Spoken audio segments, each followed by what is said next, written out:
All right, morning team. Lots to get through here. Morning. Right, daily chart. As always, let's go through the process.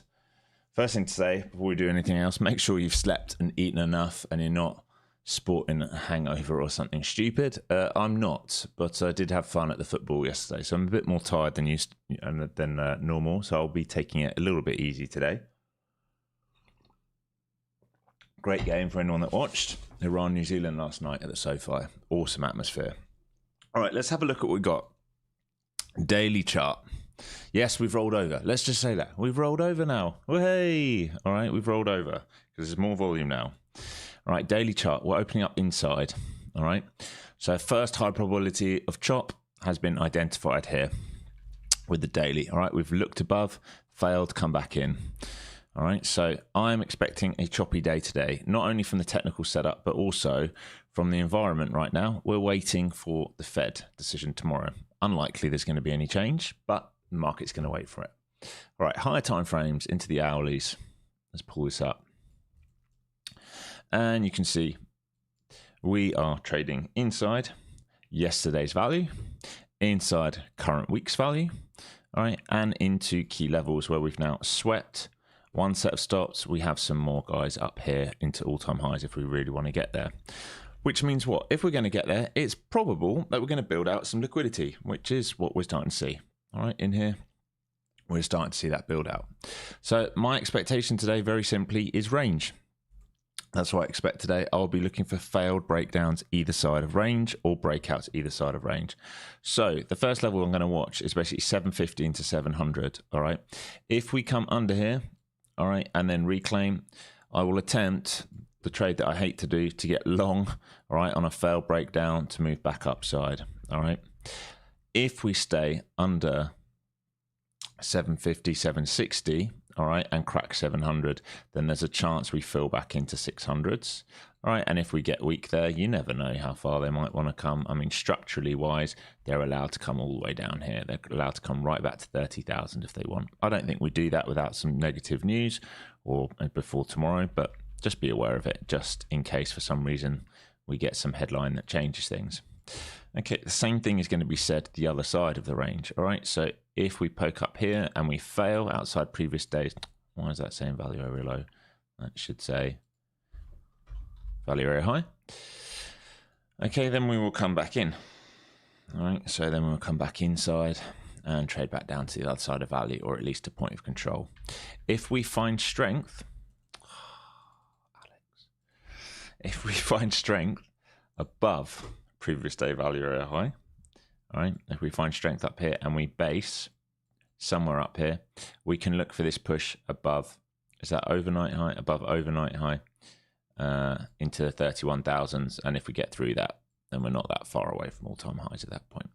All right, so that's what we're watching this morning. If we're going to have a look at what happened overnight, not a lot is the answer. All right, we held value. It's kind of that simple. Overnight, we came back down to value. We did a double bottom. We held. We did a higher low. We pushed. Next higher low. We pushed. We failed break. We're now under POC. This is your chop zone. All right, so basically 900 down to 750 is your chop zone.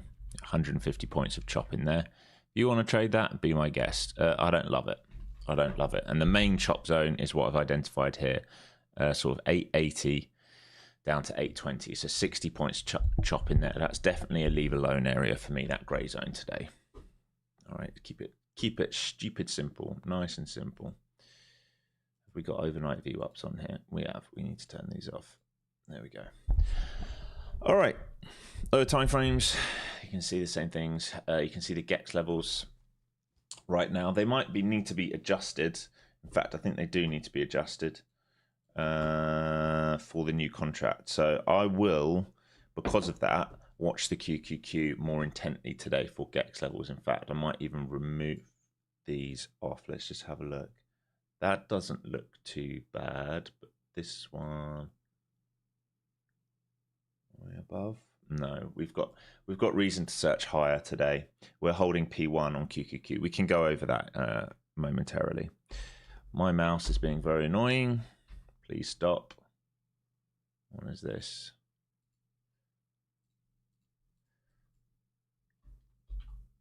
Okay, let's get ES up.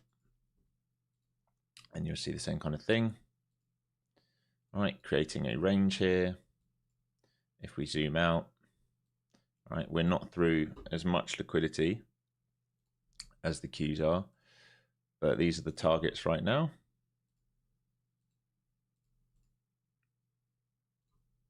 All right, in this pivot here.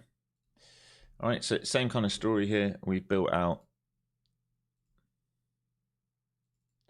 a range in between these two. All right, so we'll see same kind of story. I'll be watching for fail breaks today more than anything. All right, so under here, fail break down into here, recovery, upside. Over here, fail push, fail, downside. All right, probably just base out in here for a while. All right, weakness under there, yeah, we'll probably see a rotation. All right, if we get weak under there, we can deal with that as and when. Get still positive on that. All right, let's go through the ETFs because these are going to help with the gamma levels a lot more while we'll get through these rollovers. Okay, so we're in positive for spiders. You can see it's trying to search upside right now. Same kind of story, trying to build out liquidity. We're watching these 52s.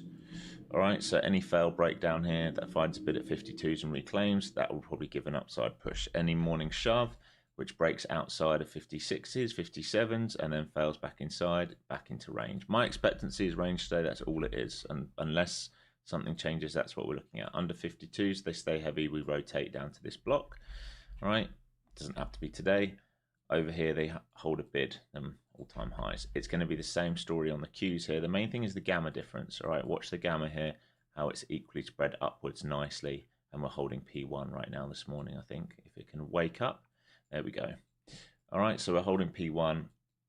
So our put wall this morning, all right, is holding up. Now, if we find weakness under that, you can see targets down here into Sunday, and if we see that under that into gap, but I'm still watching this move here. All right, this move here. These are the main moves I will be watching today. They're my least favorite moves, but they are what we have to watch today. I think they're the probably main plays of the day to be looking at. Okay, other than the index, let's just have a look at who's strong today.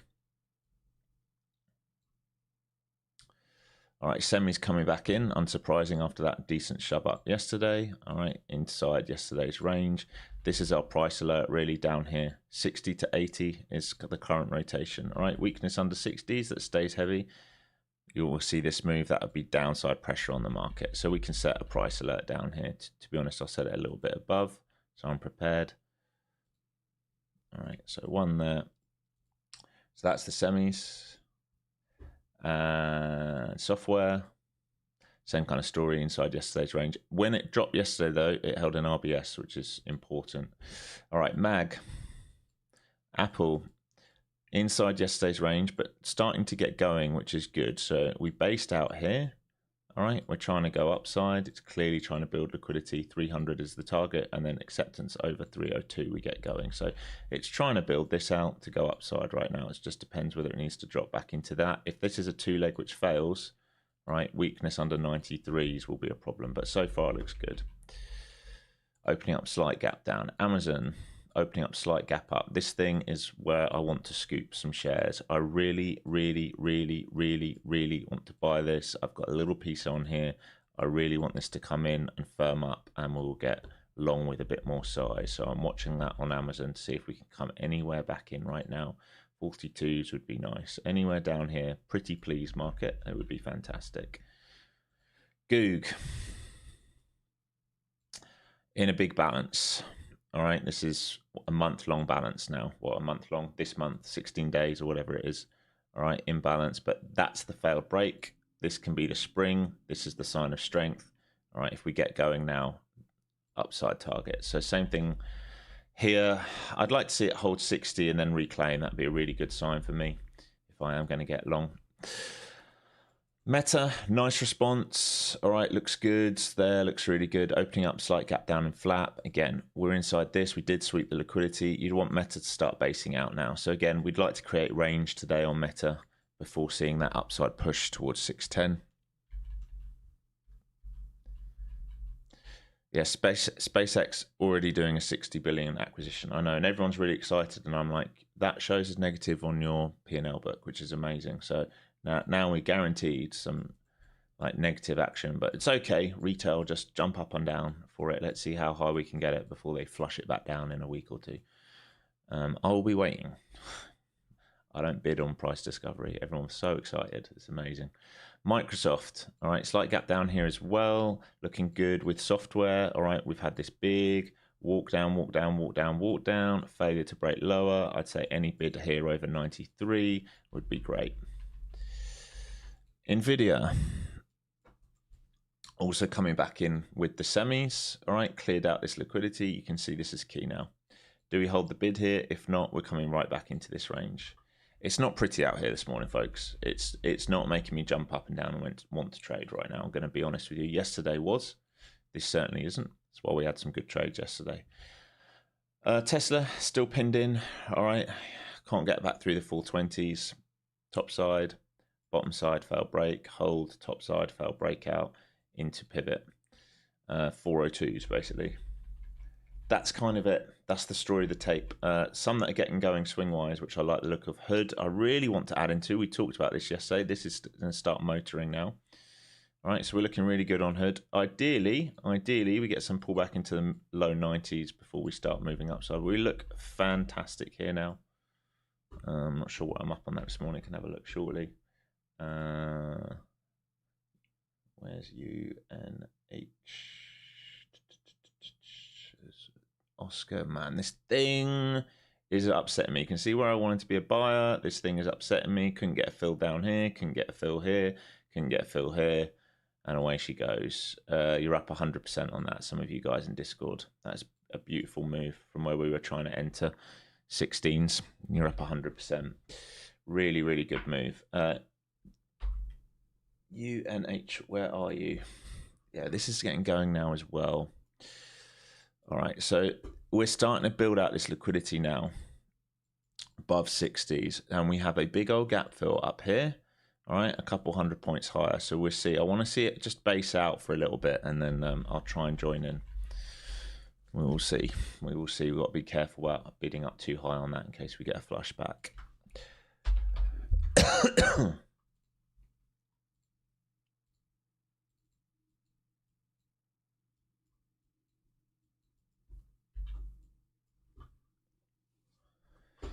SpaceX is going to have a gamma squeeze. Are options even available yet? I don't think options are even available yet, are they? I don't know. You guys tell me.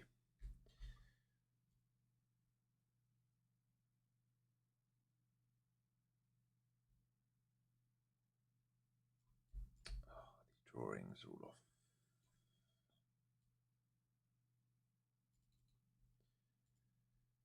All right, team.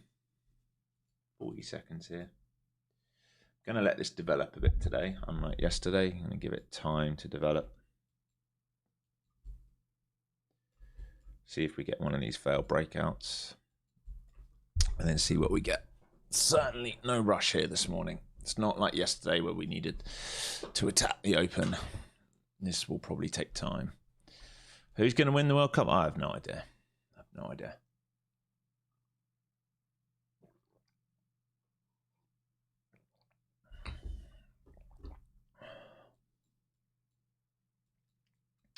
So France will be there, thereabouts. Spain didn't look too good yesterday, did they? Didn't look too good. Germany looked very strong.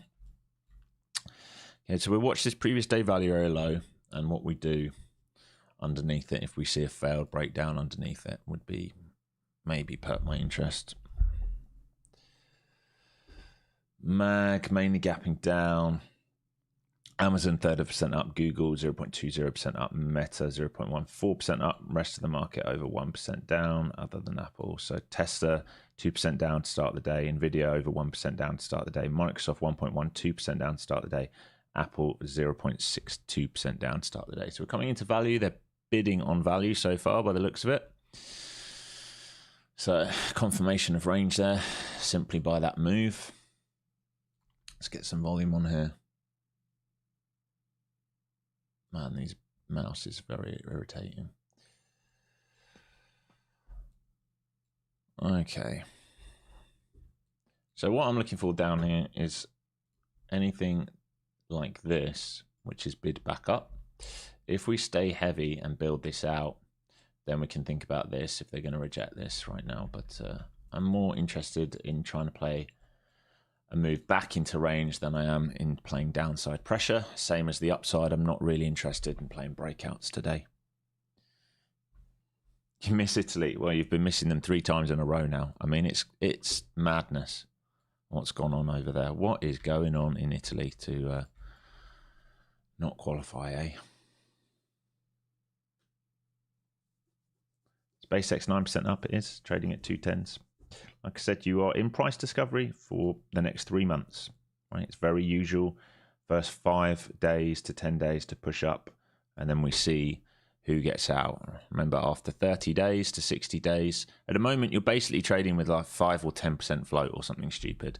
Between 30 and 60 days, depending how high it gets, and it's probably high enough now, you're going to have 58% of the float suddenly available to trade. So make sure you know what you're trading and what the rules are of what's being traded. Right, so if you're trading SpaceX right now, float is much, much smaller because a lot of people are still locked in because it's a new IPO. That will change. So I'd say if you hit some good price targets, if you're able to take some risk off the table, it's probably wise to do that. Divergence of the ES, yes, absolutely, yes. Breaking out through the highs. NQ stuck at these lows. Software weak today. Mag weak today as well. So we're stuck at the lows. ES has already taken out the highs. We're just watching around here to see if we get a failed breakdown or if we're going to get the opposite and we're going to wash because ES does a failed breakout.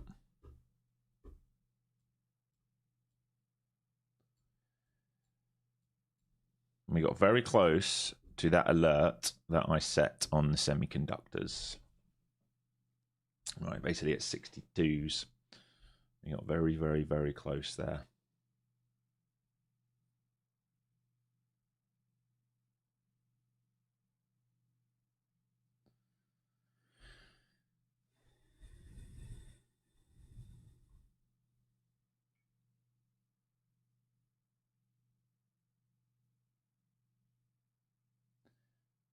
Did I enjoy the Iran game? Yeah, I thought it was great. I thought it was a great game. Really good fun. Great atmosphere at the World Cup. Most amount of supporters there, but probably Mexicans, to be honest. It was fantastic. The pre-game stuff outside in the fan zone was really good. Just an all-round good experience. All right, ES failing to break out there, coming back inside. Q's coming down into this key level. So I'd say anywhere from 750s down to 700s, I want to see if they find a bid and turn back inside, or if they're going to build out liquidity to move lower. I don't really want to play lower, but if we're going to stay heavy, we're going to have to play lower. I think we're probably going to see sort of just range being defined today. So here's value area low. For me on NinjaTrader, it's right here at 750s. We just tacked it. There is more liquidity underneath, down here to 700s, which is current week value area low. So I don't blame you if you're trying to bid this back up. I really don't blame you at all. I'm waiting to see if there's a fail break before I think about that. But back up to 90s here potentially, which is point of control. If they get back over the New York Open, they get going. Here we go. So here's the bid of the value. So this is just confirmation that we're going to stay in value for today for me. It's exactly what we said we'd probably see. There's the bid straight off value. Back through value area high now, back through the New York Open. Alex has missed his trade setup. Here we go.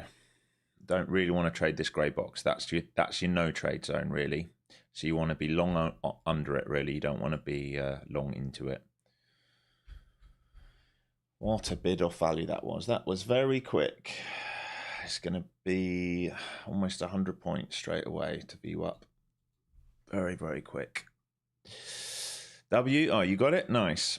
Was the stadium full? Not quite full. There was 71,000 people there yesterday. I don't know what the SoFi holds. I'd say the... sorry, just get me... Let's price recenter this. The boxes were the most empty. The boxes were the most empty. The seats were pretty full.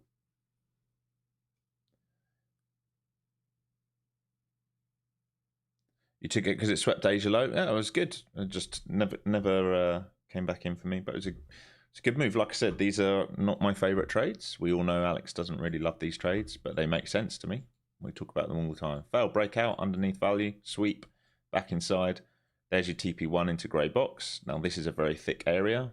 It might take a lot of time. If it can get to the upside of that, there's no guarantee. We're starting to hold New York open though, which is good, but we'll see. Again, I expect a choppy market today. Semi's trying to catch a bid here.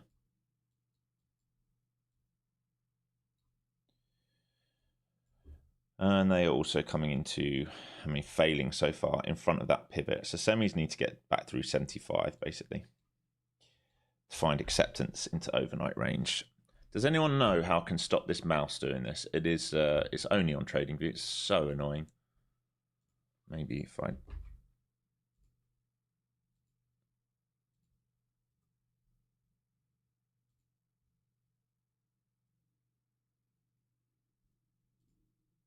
No. Again, Mr. Coder over on TradingView, sort your life out, please. Chief Coder over there, it would be great because this looks terrible when it flashes. It's not the mouse. It's not the mouse. It's the way it reads it on TradingView. It's a bug on TradingView. It's not my actual mouse. My mouse is fine. All right, ES looks good. We are holding New York view up here. We're stuck between New York and 24 hour. We can lift now up to here if they get going. So we'll see. Don't really want to long this grey box though, but it looks like they're ready to get going here. That pullback was probably it. So one place you don't want to be in new money long really is this grey box, even though I think it can go upside. We want cheap longs today down here. It's a partial into grey box and then it's a partial the other side of grey box. We don't really want to get long into the grey box if possible because it's very thick. Very, very, very thick. Yeah, mate, TradingView's having a nightmare here. Look at this coding. Look at this fucking coding right now. What is this? Seriously. Mate.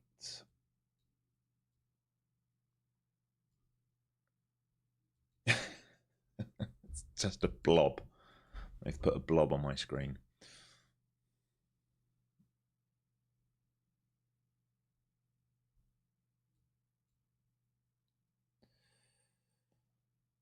Okay. Let's see if they can hold a bid at sort of between 10s and 800 here, if they're willing to hold a higher low down there or not. If not, we're going to come back down for low of day, rejecting grey box. I'm just being very patient here because I do not want to get chopped up this morning. There's the 10s. So if they bid between 10s and 800, they can hold it. If they lose that 800 bid, there are some liquidity pools below still.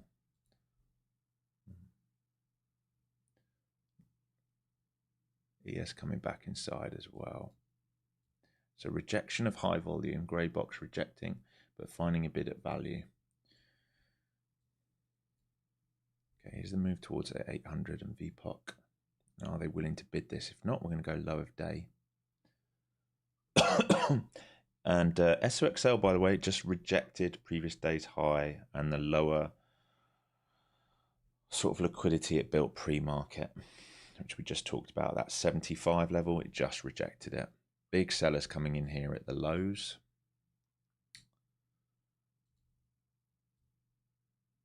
Look at this choppy action this morning. Not perking my interest one bit right now.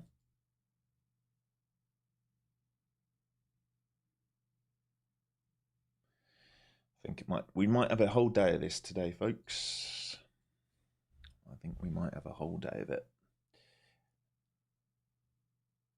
Alex, I think your tick data doesn't work. Good. Well, I'm absolutely telling you it 100% does work.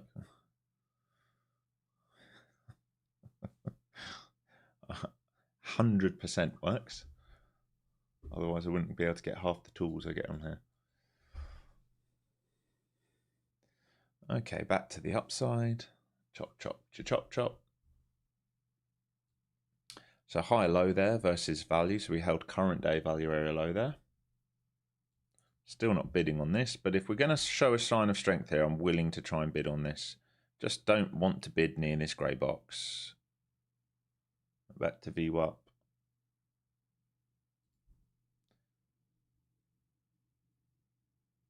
I watched New York Open and 790s here where that seller's trapped. We just had a big seller coming down here at 790s, not getting in his way. So if we're going to leave him stuck, we can try and bid up here. Hopefully this doesn't accelerate too far away. I'd like to just come and test 810s to 790s just to make sure he stays stuck.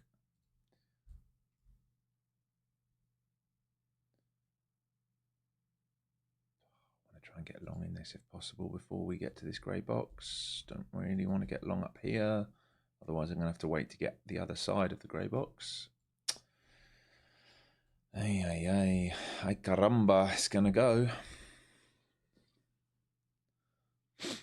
Another big seller up here at this grey box. So this is a high volume node, that's why I don't want to be long down here. I really want to be long down here somewhere. That came deeper than I would have liked to have seen it hold, as NQ does. Another big seller here. So we need cheap longs today because we're in range. Grey box is the no trade zone for me. I will trade above that grey box, no problem. We get above and hold. I'm not going to trade in this. So if you are long, your next target is 58 and 64. So in here is point of control and previous day close. This yellow line and red line, basically, you want to be trimming some if you are already long in it.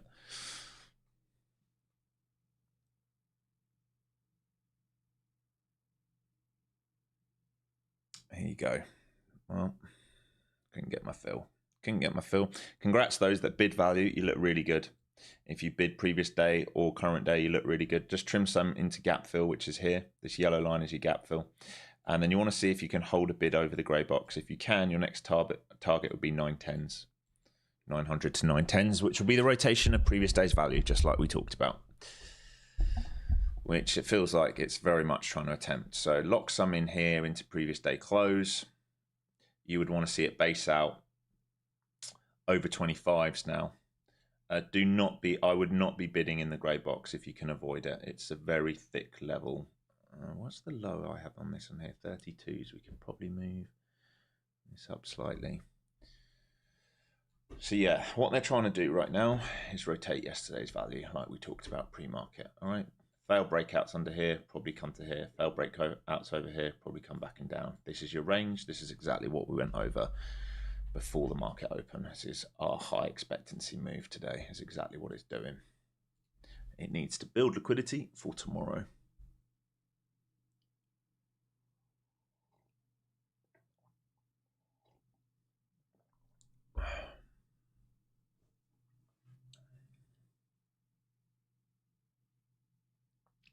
ES is having trouble with that call wall too, 635. And I'm telling you, SXL can't get through the 275. So it's had two goes up there on a 5 minute and it's failing. So they are leaving buyers between 275 and 280s trapped right now. It's something to be aware of on the semiconductors. That is absolutely a level. It's previous day high. It's a very clear shelf if you're watching SOXL. They cannot get through it. So the one thing I'd say right now, we're seeing weakness in semis. We're seeing weakness in software. We're seeing weakness in the mag outside of Meta. So it's worth being aware of. If they can't bottom out and find a bid today, and if they don't do a rotation between them, there could be weakness in the market. Back to midpoint, another big seller came in here at 10s again. Still no trade for me. Very patient today.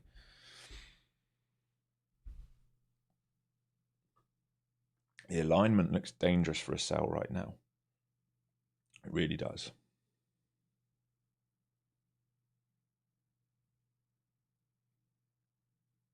So I'm going to show you so you can see. We come to the mag. Other than Amazon and Meta, everything's bleeding for the day. We come to semis. Right? You can absolutely see a clear shelf here, can't you? Pre-market buyers currently stuck here. They're not being let out. All right. That's our open. That's our previous day close. That's our open. All right. We keep rejecting above PDC. That's not a good sign for buyers. Right. And under here we see weakness. Under here is a crack. Okay. So semis are looking a little bit weak here. If we look at software, all right, trying to respond as semis get weak.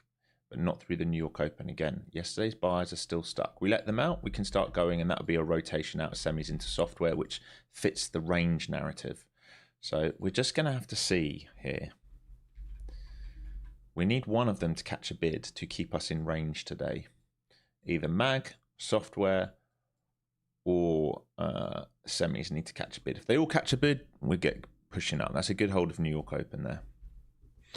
If one catches a bid and the others stay weak, then it's a good sort of rotation. It's telling us rotation. If they all get weak, it's going to tell us pro sell.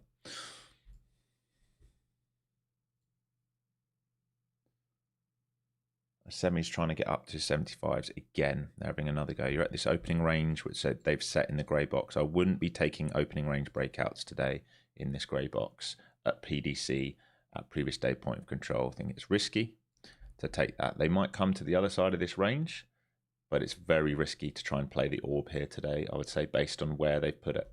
They've put it right in the middle of thick volume. If we think about the thick volume, right, look at the size of this node from the current week. We do not want to trade in here, right? Cheap trades are down here to this point. Over here, if we find acceptance, great. Otherwise, fail breakout back inside, right? This is the chop zones. Everything we went over pre-market. Grey box is a no trade zone for me today. Looks like I've missed my cheap buys. So I'm going to have to wait to see what we do above the grey box now.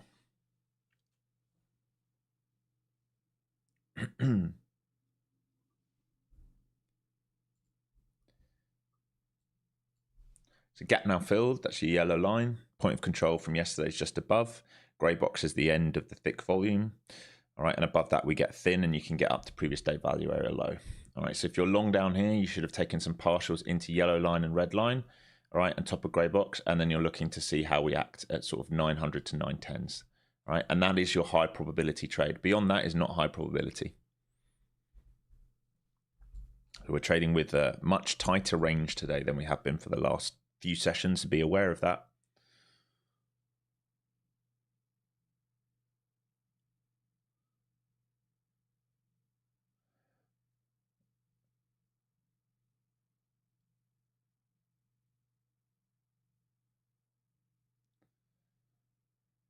Dips are being gobbled right now. They're trying to get you to the other side of this grey box. Semis still can't get through the 75s, but they have gone red to green if they can hold a bid. QQQ 744, cool wall number one. That's holding up right now. You can't get over it. That's your close price on the Qs. So there is some resistance up here. Here you go. Previous day point of control now tagged. Grey box, top of grey box left, and then value. Right, and you want to be out a majority of your position at value, and then you can hold runners in case we find acceptance over value area high to make new highs. But again, the high probability trade is from value area low to value area high, not beyond it right now.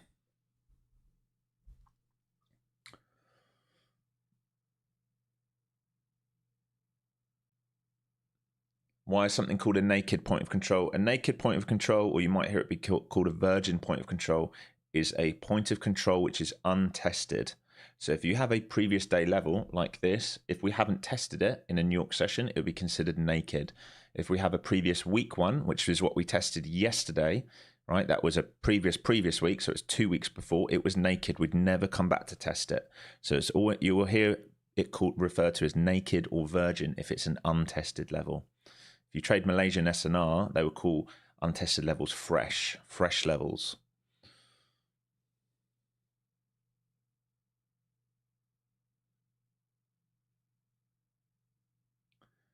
So top of grey box, you can see top side of range, point control so far. You're seeing some selling up there, some profit taking up there. You are now above the orb.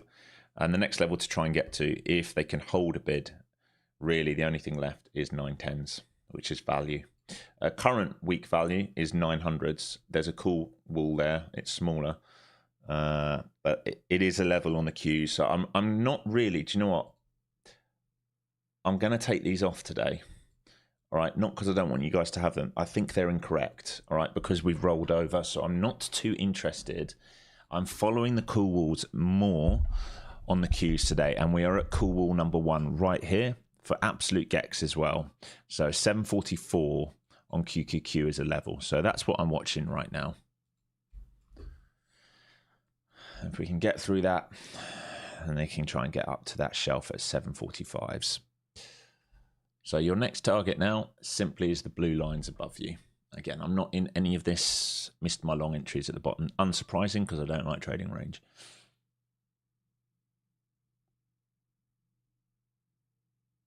Is it smart to use volume profiles on NQ contracts, or is it the same on M and Q? You should do all your charting on NQ. You shouldn't do any charting on M and Q. Right? I would do all your charting on NQ, because really what you're charting when you're charting volume or key levels is big institutional order flow. Right? So whether it's an RBS zone and SNR zones, whether it's low volume nodes, high volume nodes, whether it's previous day high, previous day close, previous day low, any of those levels, do them on the NQ. All right, what you want to know is where big volume's traded. There's no big volume really traded on M and Q. All right, 1,000 contracts. Okay, we can talk about 1,000 contracts on M and Q as like a big number, but if you're seeing hundreds of lots, it doesn't mean shit. It's like a 10 lot. That's nothing on NQ, right? Same for Bookmap. Yeah, if I do all my charting is done on the NQ. Now, if I'm trading micros, I still actually have my chart on the NQ. What I do is I use affordable indicators, all right, and they have a tab where I can chart and leave my chart on NQ, but trade micros on it, all right? So it saves you redoing your charts. That's what I do. I think it's a great bit of kit from affordable indicators. That it's probably the best thing that they offer. Okay, back down from grey box to grey box. Again, semis cannot get through that 275 level. And QQQ rejected 244. So I'd be very careful here. If you haven't locked in profit already on your range trade back up, you want to be locking in some profit here. The max move right now are the blue lines above. You've gone from, this is the high volume node. You're rejecting the top of high volume. You're going to come to the other side of high volume based on the current week. All right, so they can trade back down into 25s now if they want. And your last target is up here. That's it. I wouldn't be thinking about much more than that other than some runners. Maybe you take out Globex, but be very conscious about a failed breakout up here, especially if QQQ keeps rejecting 744 and the SOXL keeps rejecting 275. I'd be very conscious about thinking about too much more upside.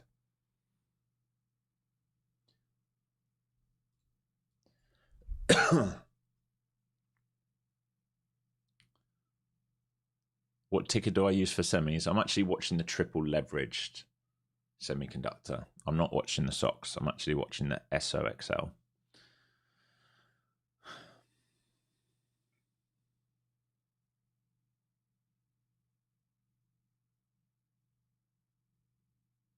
Time for a crash. I don't think we're going to see a crash. I think we're just building up liquidity, buddy. We're just in a pause moment for tomorrow.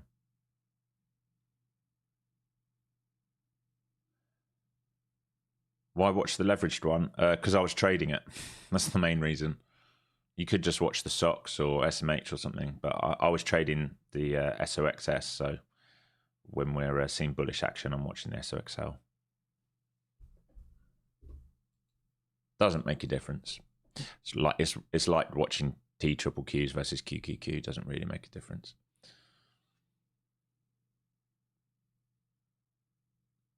Okay, they're trying to get you up to value. They're desperate to get you up to value here. Let's see if they find acceptance over value or not. Will be the next trade. So do we see a failed breakout or do we see acceptance over value for a bid up?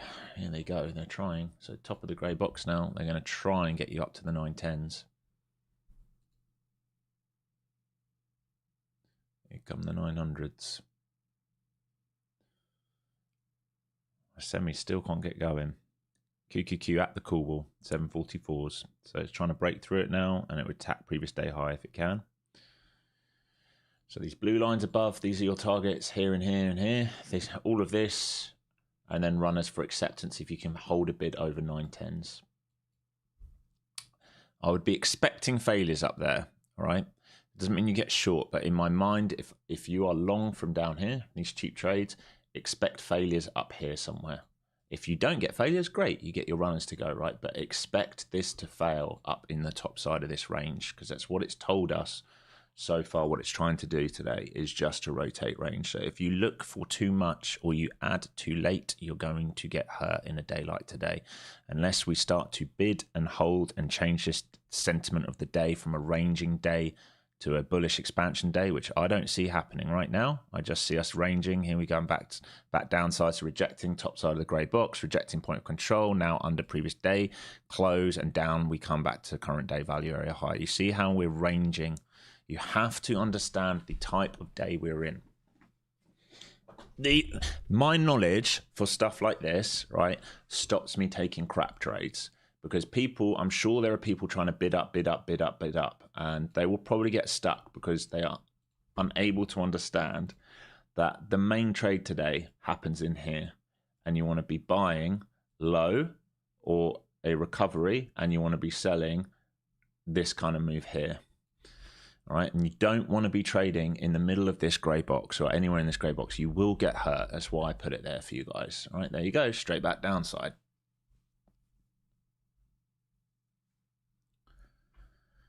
Should you enter downtrend? What downtrend?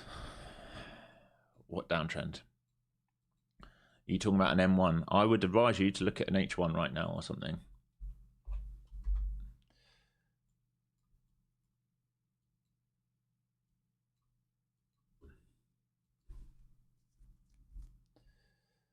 SpaceX up 14%. It is, like we said, it's in price discovery. It will go as high as it needs to go. It will go as low as it needs to go. We talked about this. The first 3 months is price discovery. The first 5 days is normally very, very, very bullish order flow. Right? The float is locked up for the first 30 to 60 days. The real levels, if you're talking about taking swing positions or long-term positions, you're not going to know shit until we get 90 days in. Okay? So it doesn't mean SpaceX can't go high. It can keep going and going and going and going. It can do whatever it wants.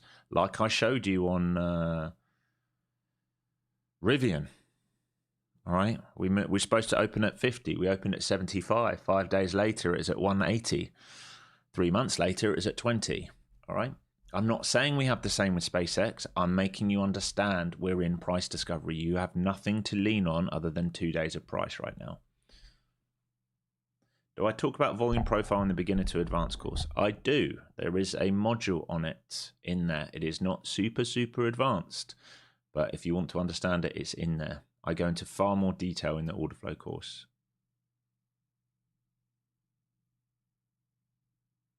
I've read that every $1 shift in SpaceX increases Elon's net worth by 4.7 billion. Yes, but it's unrealized, isn't it? Everyone's getting their knickers in a twist. He's a trillionaire. He's da-da-da. I tell you what, you know, if that thing comes down to 50, he isn't, right? Because he hasn't sold any. I really hope, my hope is that thing stays up high enough for the workers who have been there for ages and ages and ages and have been given shares to get out for millions of dollars. I have an Iranian friend there who's a senior engineer. He has been there for a long time. His wife has been out of work for a while. I'm sure he has a very substantial amount of shares in that right now that is given to you by companies. Most companies will give you those shares when you're there long enough. I'm sure he won't be allowed to sell them for 60 to 90 days. I want that stock to be over 150 for people like him so that they can get out and support their family. It's so important. So while everyone's crying about Elon, I don't give a shit. I care about the workers. The workers, man. They deserve the benefits, right? And once they get out and sell, that's when the float becomes much, much bigger, and we're going to see who's really willing to bid and hold and who isn't. Am I going long if it comes down? I will watch it and consider it. But, you know, ES is back down towards low of day. It looks weak to me, this market at the moment. We're in a range, so I'm trying to leave it alone. But like I said, semis, nothing's changed, right? Can semis get through the 275s? No, they can't, all right? They can't get through the 275s, which is the pre-market level here that we talked about, and yesterday's high. Can IGV get going? No, it's also failing and pulling back in, all right? Can QQQ get through its cool wall? No. All right, 44 is its cool wall. It'll come on here in a minute. You'll see it in a second. Oh, I have to put it on.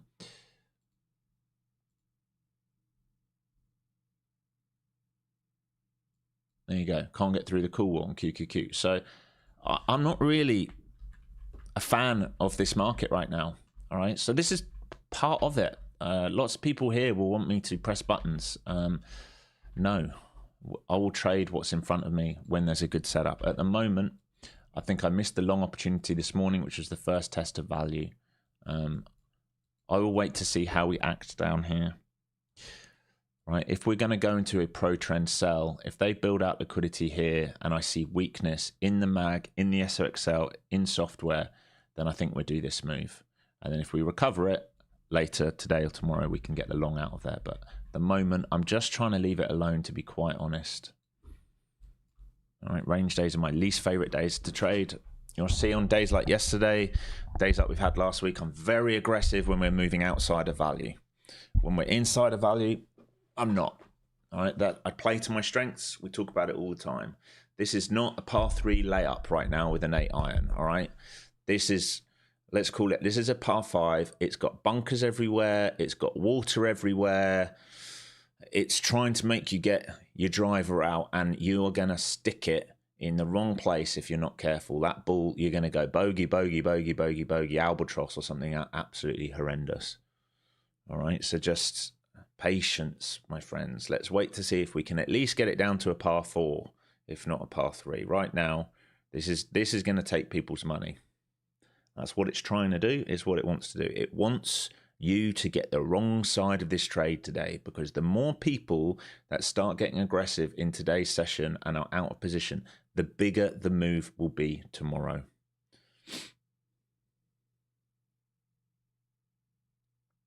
That should tell you everything about the first 30 minutes. Absolutely, right? Value, bid, couldn't quite get up to yesterday's value, failed previous day point of control, back under PDC, back under chop zone. All right, if they fail here, back down to here. If they bid here, back inside this. All right. Edge for me? No. Conditions that I love? No. Looks weak right now across the board. Other than Meta, doesn't look great out there.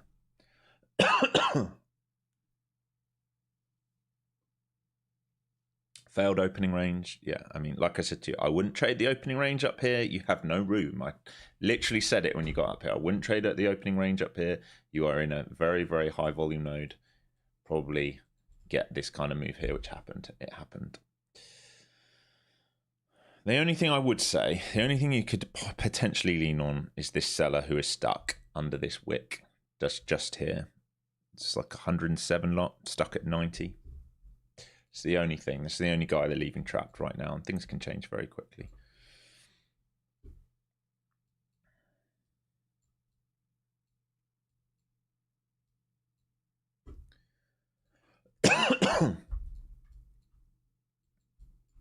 Yeah, one seller at 190, and there's another guy under 70. So at the moment, we're not finding acceptance under the 90s.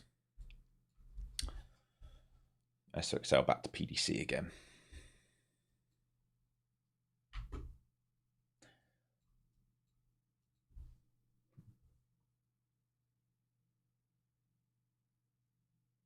If we fail value area low, what would be the targets? Well, you'd have to consider current week value area low, which is basically 720s. And we could maybe come into like the imbalance from sort of 600 to 670, somewhere in there. We've got a low volume node. We really have to see. We can do a fib projection here if we are going to go lower. Yeah, I mean, the 1.5 fib would take us into that imbalance down towards 620s, 645, 620s. A measured move would take us down to 535. So it's possible. All right. And we'd still be bullish overall if they did that. But we can't think about that until they come under all this. I'm not going to trade the mid of this. I literally couldn't give a shit. This can do what it wants. Our job, I'll remind you every day, our job is to preserve capital first and then make capital. There is no good trading and making money if you're just going to give it back in low probability setups the next session, right?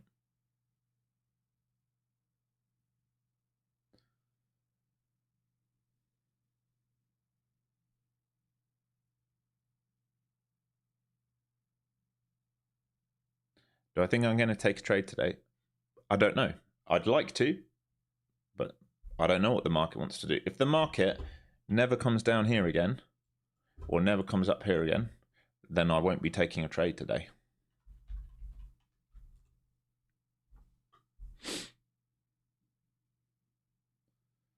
Oh my God. So I think it would tank. What are you guys talking about? I literally give up with some of you. It's crazy.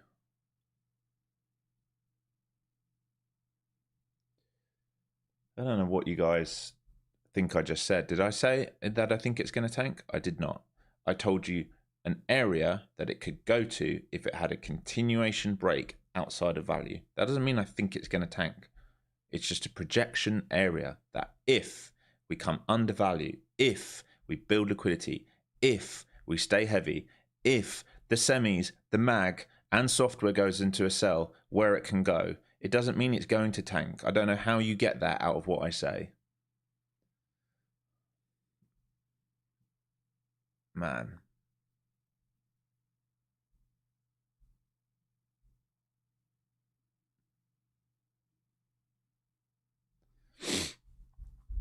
Okay, holding New York Open and VPOC here. The chop continues. ES did not sweep lows, so it's holding a bid. SOXL held a bid also. It's going to have another go at 275s here on the SOXL. Qs today have ping-ponged between the put wall and the call wall. Right, so call wall 744 failed 3 times, failed up there. Put wall is 742, failed auction under that. We're trapped 2 points of range in the options market for the QQQs. Midpoint is your high volume level. This is literally an indication of what not to do. Do not click buttons in low probability areas. If you are clicking buttons today, other than those of you who took this trade here, this is a great valid setup. Sweep, hold a value, good trade. Even this, you could argue, good. Anything else here, I would say, is a poor setup. And if you've made money, you've got lucky. It's not a good setup. Sub mode only is on, my friend. You wouldn't believe it. It is on.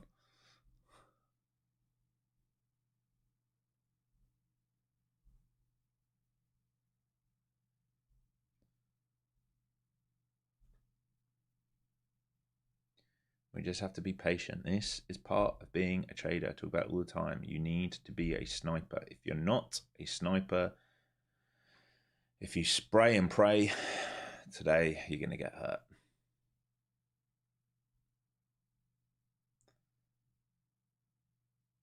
It will build out, guys. Don't worry. Like, I'm sure something will set up. It's just how patient can you be, and will we be here for it? Will it happen in the New York morning or the afternoon?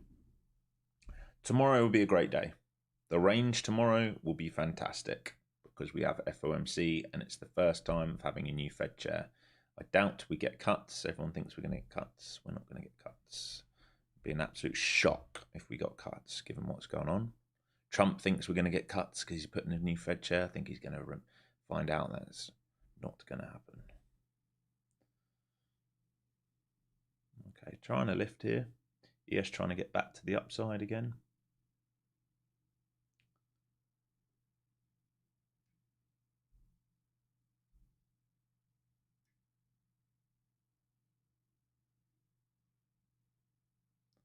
Did I watch Egypt? I didn't actually get to watch it. 1-1, right? I would like to watch the highlights. Did they look good? SpaceX now 4th biggest American company. I know, bonkers. Absolute bonkers. That's what retail does. It's amazing.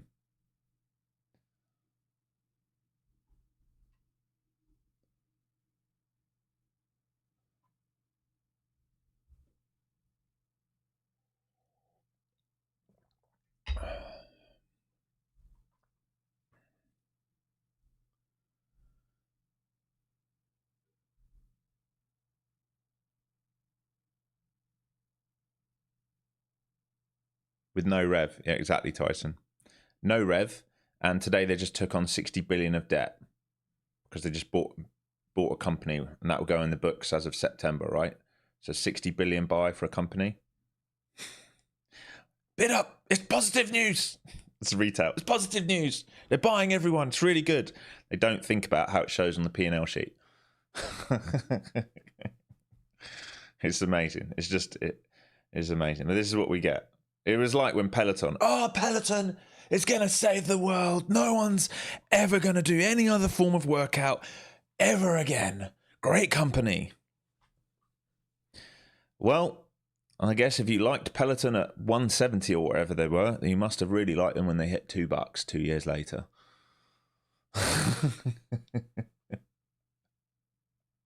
I don't think it's a Ponzi scheme. It's just in price discovery. It's just mad. It's mad. I talked to some of my friends who don't trade. They all bought it at the open, and they were like, oh, it has to go higher. I was like, it doesn't have to do anything. And I gave them the description of the Swatch watch, the AP Swatch watch, right? AP Swatch watch got announced before anyone saw it. Oh, I gotta get it. It's amazing. I can't wait to pay overvalue for a plastic piece of crap because it's got someone's fucking name on it. Okay. So then you get queues outside the stores, fights outside the stores, riots outside the stores, people going in, buying a non-limited edition $300 watch and selling it for $3,000 to someone in the queue. Great. A month later, no one wants it. Can't fucking shift that stuff for $300. No one wants it because it's shite, right? That's what hype trains do. It's exactly what you're in right now. It's a perfect analogy. You're in a hype train. That's what good IPOs do. They have hype trains. The guys who are the board members, they want the hype train. They want that hype train to last until their lockout. So then they can get out at a premium price.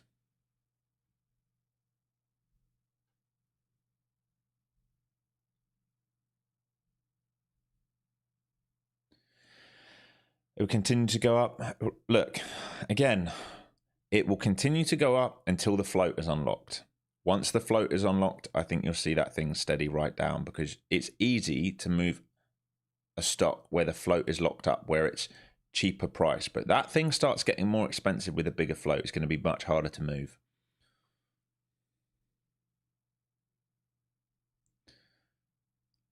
Choppity chop chop. Surprise, surprise. On my hands. Off the mouse. Don't care. Do you have the patience? Bioceramic, shitty plastic. It's exactly what it is, isn't it? It's bioceramic. It's a great watch that you can wear around your neck. Or you can tie it to your handbag with your Labubu. Or you could save up, all right, and just get a real watch. Like get something half decent, which isn't going to break the bank. Today, what am I wearing today? I'm wearing my Pelagos today. A lot more expensive, will last a lot longer, and will do a better job.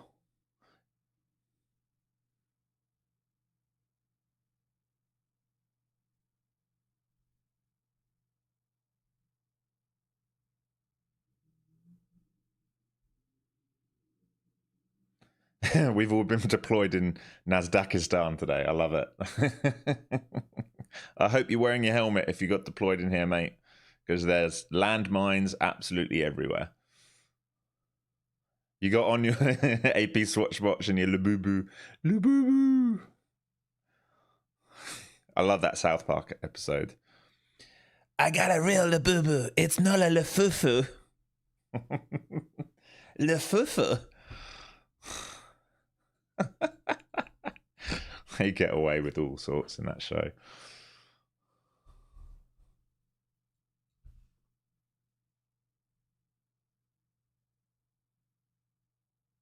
You got a Polex, there you go. Doesn't matter what you have, just make sure it's value for you. I would suggest to you that an AP Swatch probably is not good value, you know.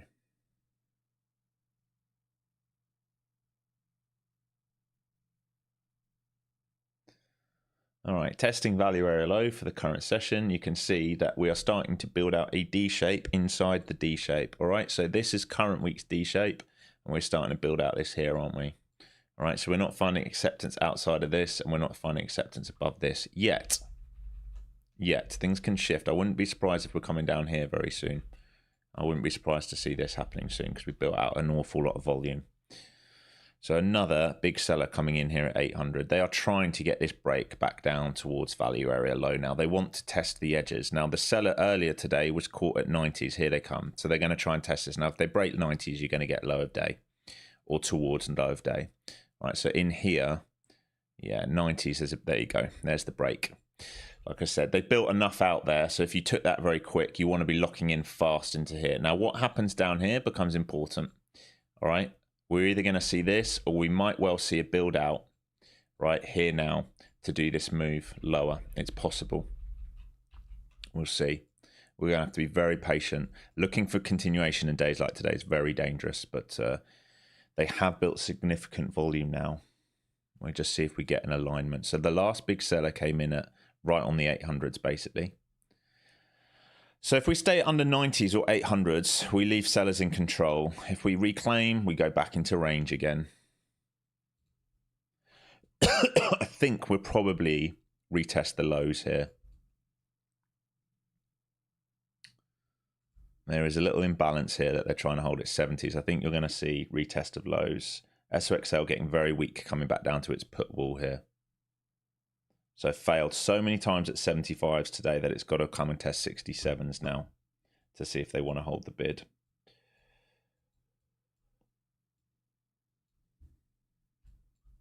Apple, Amazon, Google, Meta all green.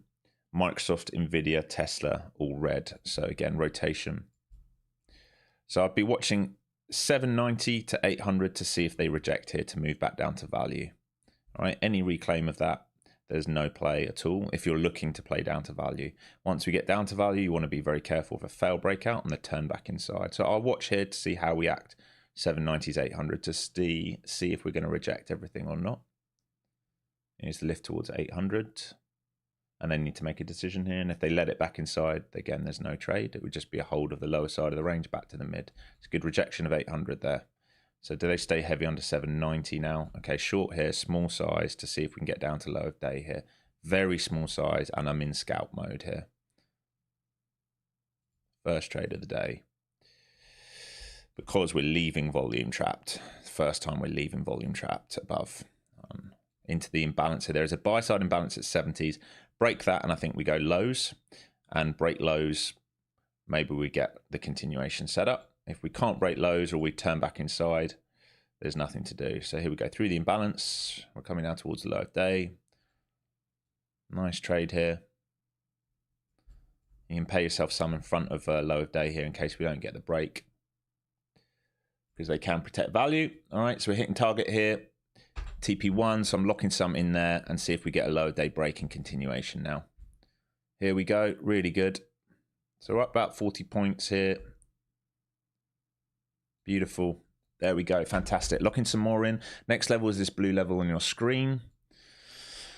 And this is all about acceptance now. Now, if we find acceptance down here, like I've talked about all day long, see how we have to be patient?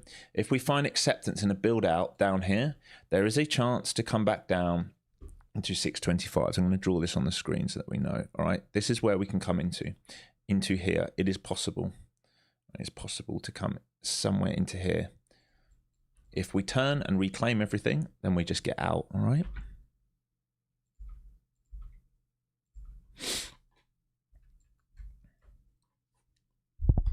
You see the difference of playing the chop and waiting for us to exit, right?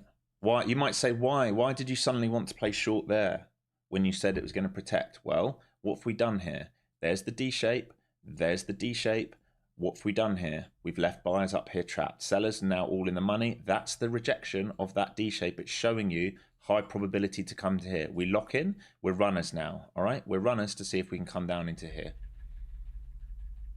And if you need to get short now, you need some form of liquidity, if you're not already short, to be built out here for this to move lower. If they reclaim this, you are done with this. That means no acceptance, and it means this happens.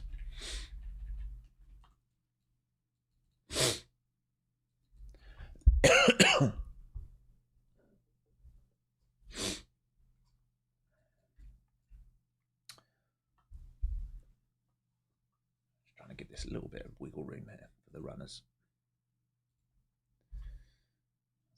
86, does that line up? Yeah, 86. So 86 is the out, really. Still looks good. There is a seller at the low here.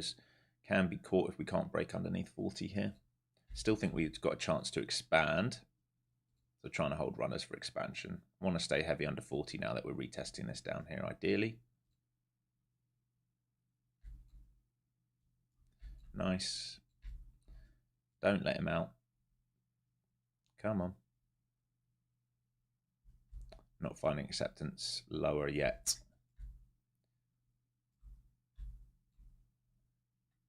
They've got the chance to break. It's just whether they need a back test. Everything looking weak. Semis low of day as well. Everything's breaking down. We look good here, folks.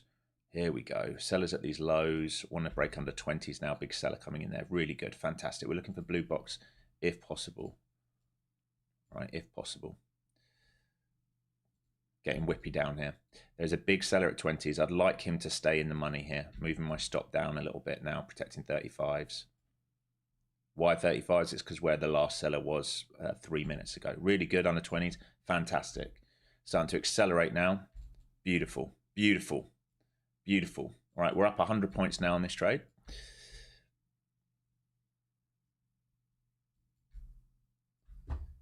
Everything in alignment. Everything. SOXL's coming into that key level. It's just, I've hit my price alert there. We're into previous day's low. This is a big over under now for SOXL. So if we bid off this, we want to be done with this trade on NQ. If SOXL stays heavy under 61.55s, we get a meltdown. We look good, but I expect some form of mean reversion to come soon unless we get a big stop run to that blue box, which would be amazing if we can get the stop run to blue box. SOXL breaking it. Do we stay heavy now, SOXL?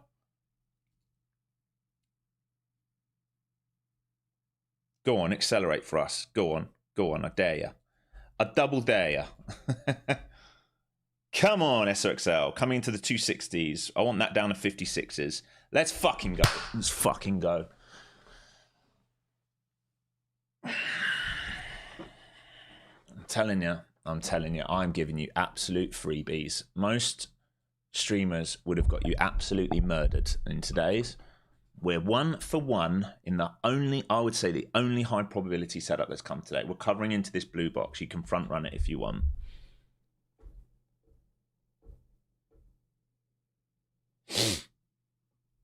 All right, do not let SOXL come back above 6160s here. We just want to keep staying heavy. Into blue box, so you can cover some top side of this blue box there. That's the first reaction. So we're into the low volume node and imbalance from the current week. Okay, so we're into the low volume node and imbalance from the current week. This is where we projected the market can go. All right, and it's Confluence here from the fib. All right, here is the measured move. So I would say this blue box, so down to 50s is possible. Maybe the bottom side of the blue box, but 50s would be the 1.5 measured move. Blue box is the start of the imbalance. There's the first reaction. I'm now out of this. Thank you very much. Thank you very, very, very much, market. Why am I out of it? Also, SOXL's reclaimed the level I just said to you, 6160s. All right, done. Thank you very much. High probability trade. We attack the high probability. We leave the bullshit alone. All right, learn to read the markets. Learn to read when we're in a building liquidity stage and when we're ready to attack. Now, if we're going to re-attack this, we're going to need the same thing. We're going to need value to be rejected. All right, so if you're going to play more downside, this would need to be built out here and rejected for this move. Any recovery of here, this becomes a failed breakout, and that becomes the trade back inside.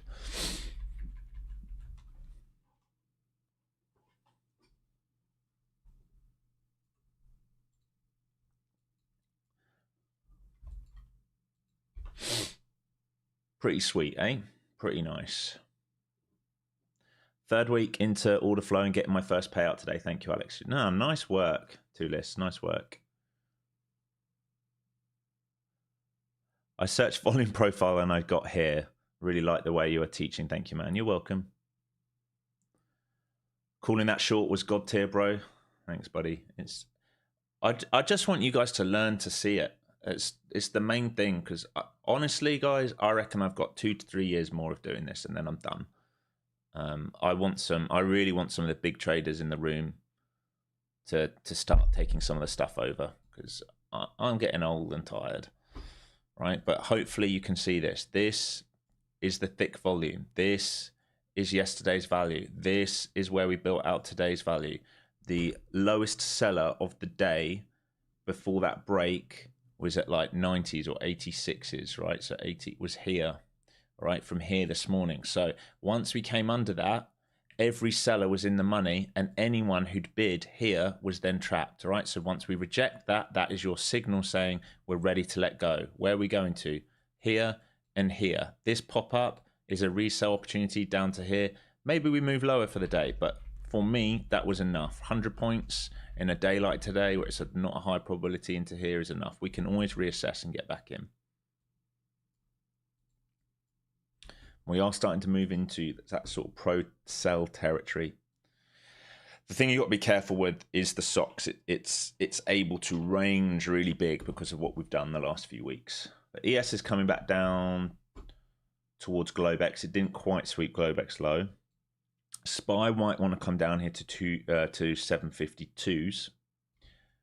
Qs let go of that big put wall, and I think Qs can move down to 37s and 35s here, if they're going to really let go. So we'll see.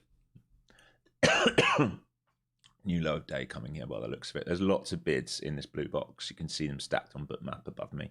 So everyone's trying to bid this low volume node. It doesn't mean that it works, but like this is our covering area. This is not an area to short, right? We do not want to short in here. This is our covering zone. That was a good rejection there in front of value. I kind of missed that while I was talking, I guess. But that was your rejection of previous day value for the trade back to this. So you see this? Test value, rejects value, come back to the lows. You cover the lows. You don't know if it's going to break. Ideally, now you'd want to see a rejection of 20s and come into the blue box.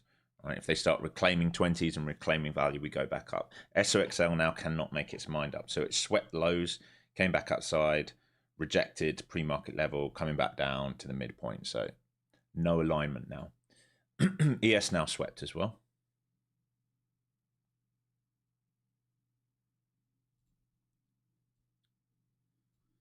And we'll see. Ideally, they just make a new low with excess here. Not just for you guys that are short, it will give us better setups later. So if we can come deep into this blue box and leave excess, it's going to give better setups later for us.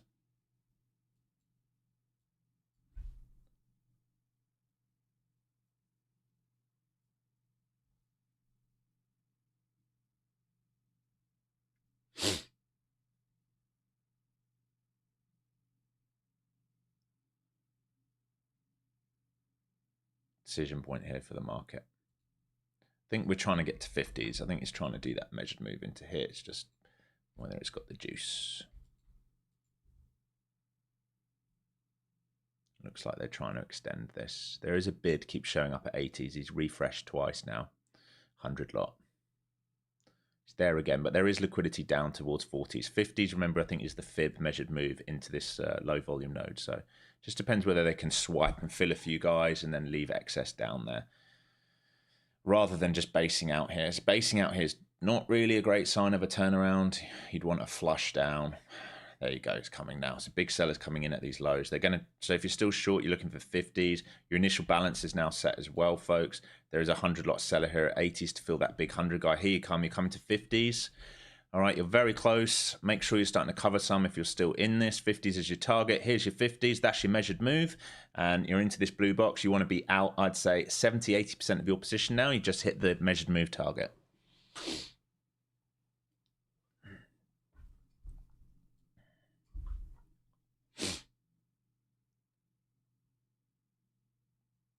Big seller at these lows at 50s. If you get lucky, you're going to get 590 here. But I'd sell and get rid of a chunk. This is the kind of move when we extend this move down. If too many sellers come in too late down here in the blue box and they recover initial balance, this is the kind of move where they're going to leave those sellers trapped. So remember, you're not shorting down here, you're covering. All right, you are covering down here.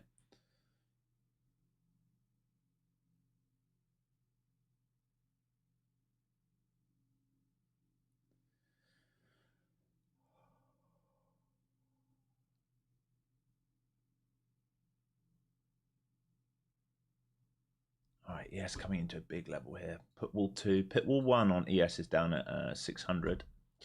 SPY, like I said, I think it's looking for those 52s. And Qs, by the look of it, are looking for 730s, 730s, and then 735s. Nice. Should I long here? It's an area of interest. It is not a long yet. There is nothing to say this auction is finished yet. It is an area of interest. It is a blue box. It's a covering zone. This could go 500 points lower for all you know. All right, so you don't long because we come into it. You will need to see excess. You will need to see a reaction. You will need to see a change of structure. You need to see sellers get stuck. Right now, we don't see that. We just see a big, big wash. We don't know how low this goes, but this would be the high probability area for me that I think if they're going to turn around, this is kind of area. And I would say you'd want to see a recovery of 650 and IB before you even think about getting long right now. 650 is where 157 lot seller came in, and IB is basically where a big seller came in as well. So if we start printing above 50s here, right, and through the IB, we can think about taking the counter trend long for a fail breakout of the initial balance, that is. If until we see that, we can't do anything.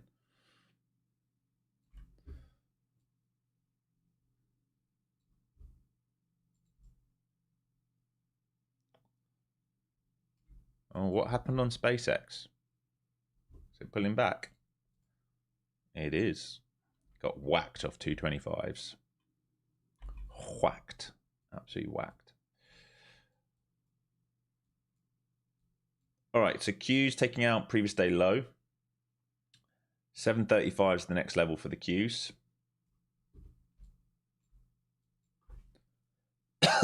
ES, I think, wants those 600s.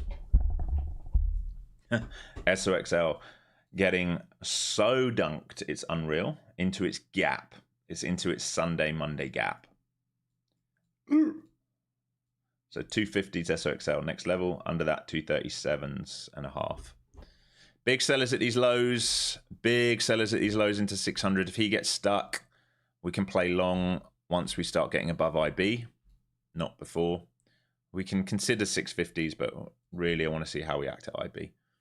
There are some sellers down here starting to get absorbed, though, for sure for now. So if it moves above 650s, we can consider what next.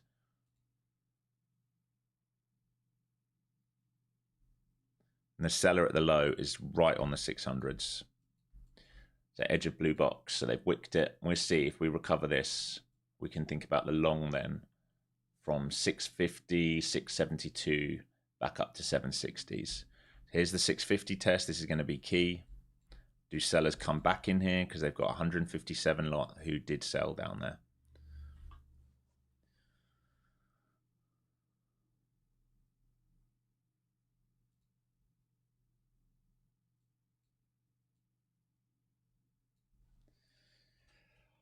So I can show you on the footprint here. All right, big boys selling down there. All right, big boys, big seller at the low. So if we start reclaiming 650 and 680s, I'm going to be interested in the long back up.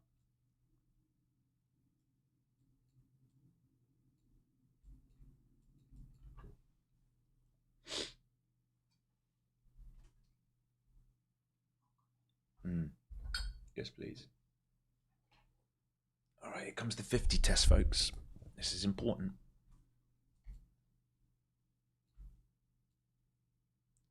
This is important now. So I'm watching this. If we start pivoting over and basing, I'm going to consider a long once we start getting through that an initial balance for the move back up to 750. If we keep rejecting initial balance and 650s, then there's no trade to be had long side.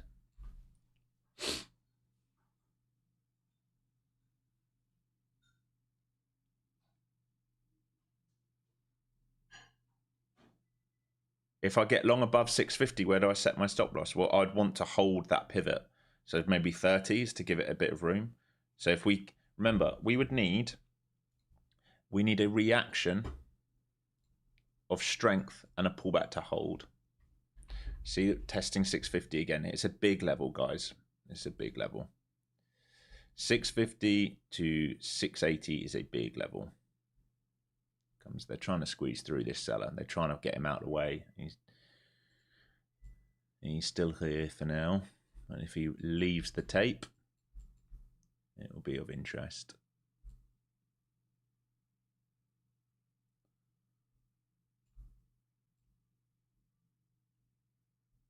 Still tapping on him.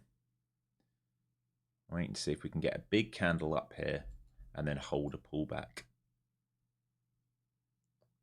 Still rejecting 650s for now.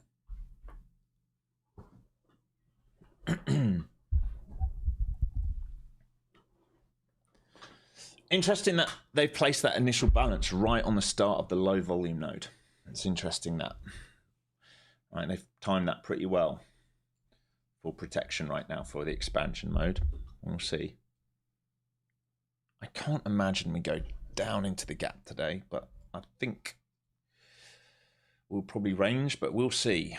You never know.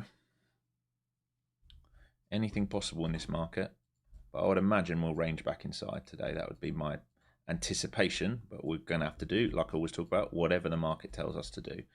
All right, back to these 650s. So we're watching for a reclaim, 650 to 675, 680, and then we're going to start thinking about getting long if we can reclaim for the move back to 750s, and then maybe VWAP if we get lucky. So through the 50s, still rejecting. There's a little imbalance up here at 65s. We're still rejecting that for now.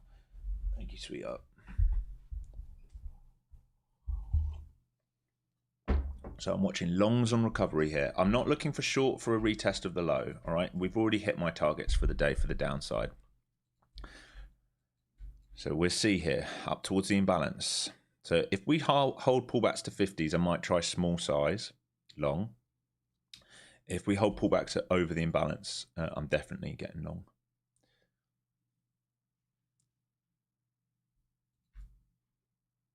Here's the IB test.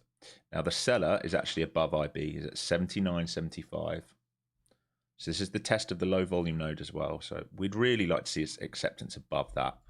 And it would leave all the sellers down there trapped. That would be the easiest move right now. And then we can think about the IB to VWAP trade would be the same as the IB to value trade. We'd basically be targeting up here.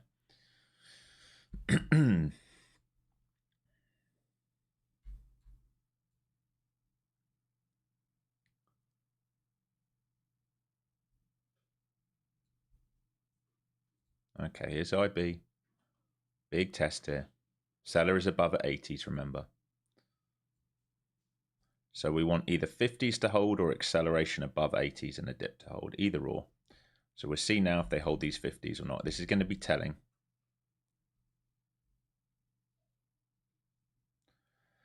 Well, you didn't fill me down there, did you, you fuck? What did you hit there? 55s. You bastard.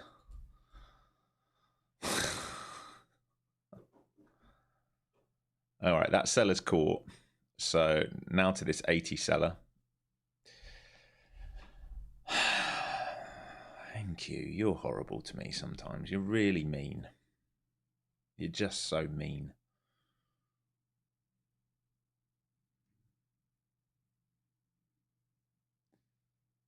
All right, watching 50 still. Come on, test it and hold it.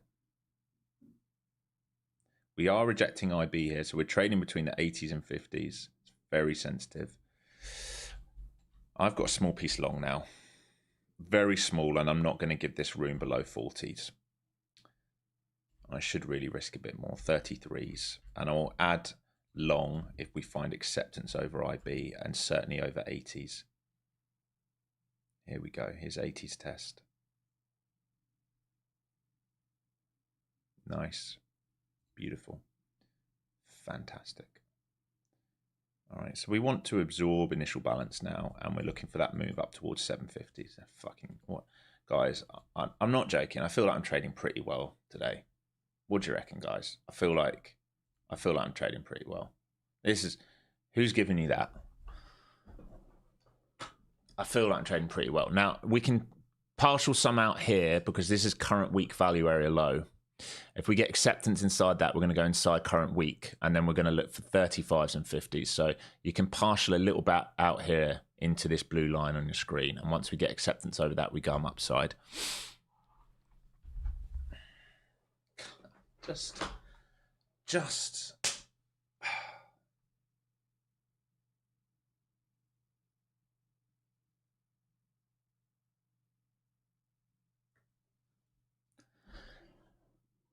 This market's so good. This market is so flipping good. All right, I've taken some profit here.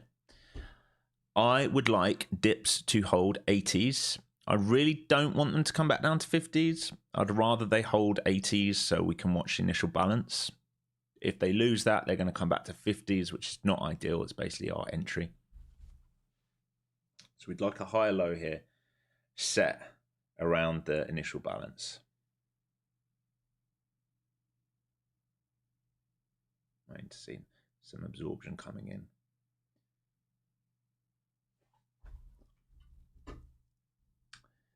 ES got very close to VWAP. So ES basically did the IB to VWAP, got very, very close.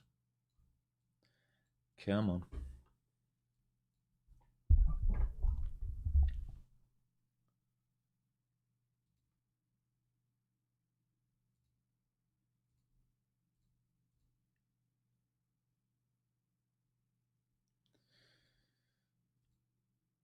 There we go. Nice.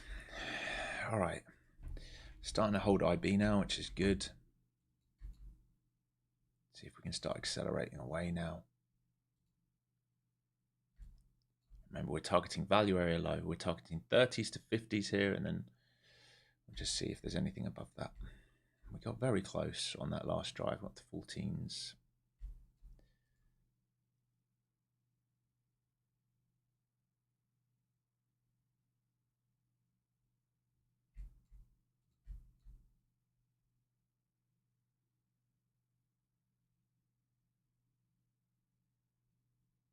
Retest IB here. Still absorbing in front of IB. I wonder if they're going to do a little nasty wash down to 50s and then rebid it. If I was them, that's what I'd do. I don't want them to do that because I'm long down there.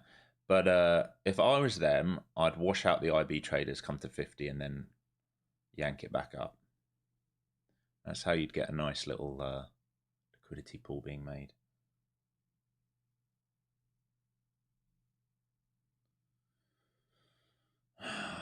Got to be careful with spiders at 554s here, rejecting a very clear shelf right now.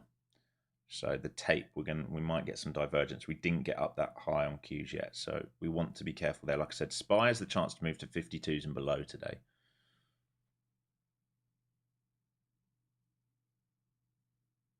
They're still bidding in front of IB. There are sellers starting to walk down now. They're selling 700 all the way up to 730 right now. So they're trying to create sell side pressure here. Still long bias all the time. We're above 50s. All right. Ideally, we don't come that low because that's where we got long. IB here. Are they going to protect here now? Ideally, the answer is yes. You can see the wiggle here on a tape. Here come the bids. They're trying. If they don't, we're going to come 50s. There's the IB test. All right, so 50s it is. This is what I would do if I was them. Here comes my break even. Don't you dare.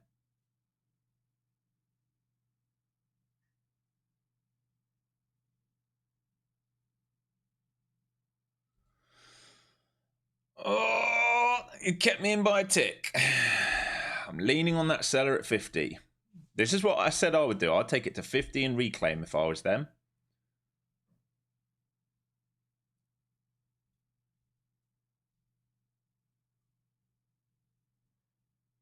Please. Please don't.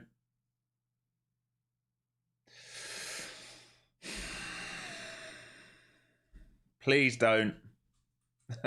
Please don't take my stuff. Oh, I'm out. get back a few points there. It's fine. Alex trade coming up. What do you reckon? What do you reckon? Reclaim of IB and go?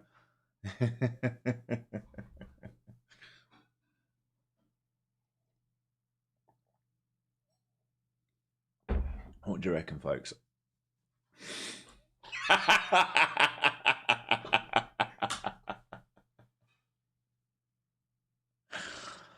Oh, if this reclaims IB and go, I'll be an upset boy. Oh my god. Every day, without fail, they take my runner from me. SOXL looks horrible. Yeah, it does. Well, like the levels on SOXL now, it's starting to reject previous day low, but it's bid off that 250 zone, and it's swept into the gap. So really, you want to see it put in a high low at 56s here. Otherwise, it's coming back to 250s and 237 and a halves. But if it can put a higher low in versus 256s here, it's got a chance because that's its gap. But I mean, I've had my go at this, right? So.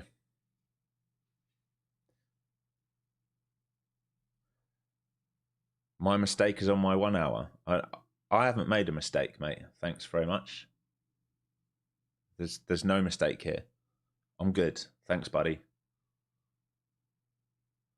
Thanks, buddy. You can go and trade your unicorn with an old man. I'm all right. Thanks, pal.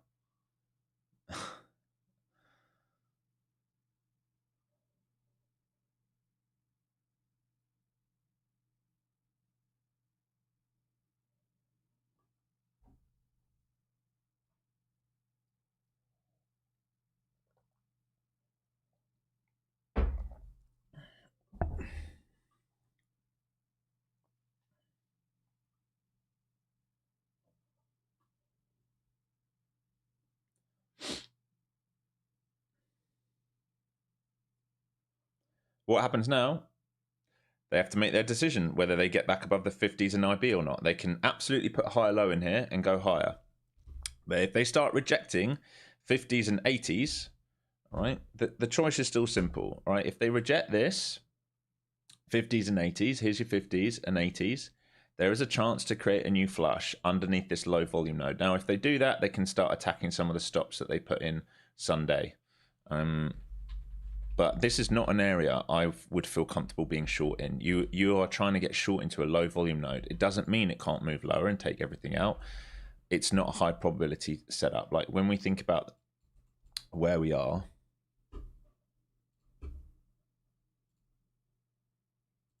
right, if they're going to complete a full measured move, 534s is possible. There are some stops down here if they do want to come and take them, these guys down here. But you are into a low volume node here, which is why we saw a first response there. They can still print a higher low here. SOXL can still hold 56s and try and protect its gap. This is not an area I would feel comfortable shorting in. I think we're going to try and get back into value today. I think that's what the market probably wants to do and keep this move for tomorrow. But we can't bid on this now. We've had that first bid. We can look at it again. We can look at the same move again, right? If it reclaims 50s and 80s, if it protects this low and reclaims 50s and 80s, we can look for this move again. All right. But if we stay heavy here, there's no trade setup in here. The layup setup was the short we took here down to this. I don't really want to be selling this here. It's too risky for me. Even if it moves lower, it's too risky for me. I'd rather just be out and let it build out again. A bit like here earlier. We just let it build out now. But I certainly wouldn't be short down here. Not on a day like today. Here's back to the 50s. I will consider the long if we reclaim again. Right? If we reclaim 50s and 80s again, I'll consider the long again. Here we go. Going to test IB through the 50s.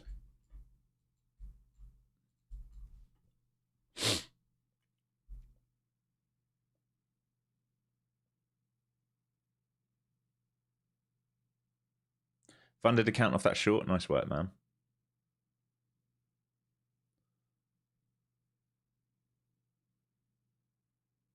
Hey, you done some today? I don't even know what that means. You done some? What's you done some? Yes, we were short for 100 points from here to here. Okay, and then I got long from here to here, and I stopped out on my runner. I gave about, I don't know, 3, 4, 5 points back on the runner, but we covered some or sold some into this blue level because it's current week. This is current week value area low. All right, so we took this to here, and I will take it again if we start to base for this move. I think this is where we're trying to get. So we're 2 for 2. The only thing I stopped out on was a runner. It's really not a big deal taking a stop on a runner. Like, try to give it room, and this might set up again. All right, back to IB again here. So this is important now. If we can get back through this, come on, stop doing this flickering. It's so annoying.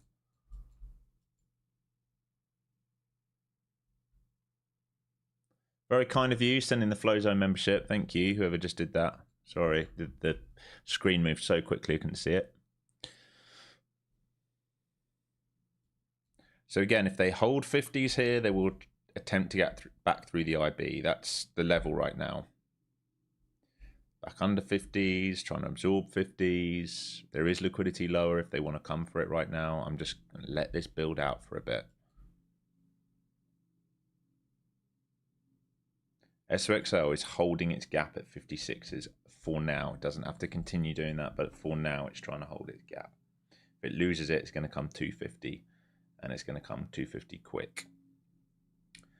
So you're seeing weakness in semis, weakness in software. Apple, Amazon, Google, and Meta are green.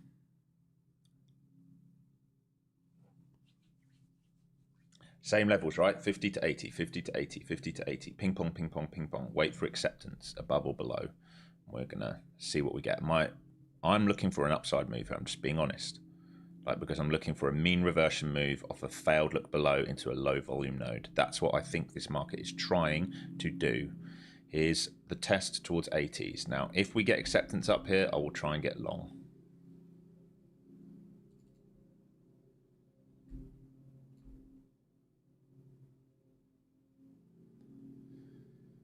Back to the 50s again, millionth time.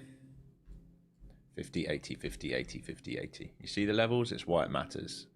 It's all about the big players on the tape right now. Right here. 80s, 50s. 80s, big seller. 50s, big seller. Seller at low of day, not under him yet. Buyers came in afterwards, squeezed up, but can't find acceptance over 80s and 50s. Liquidity now being built out to be used one way or another. And SOXL still holding that 56 gap after trading into it.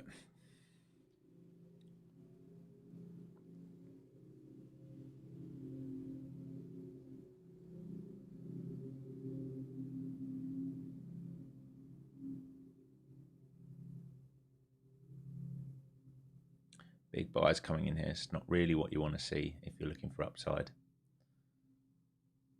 Huge buyers just came in on the tape there. It's makes me think they get run out lower. We'll see.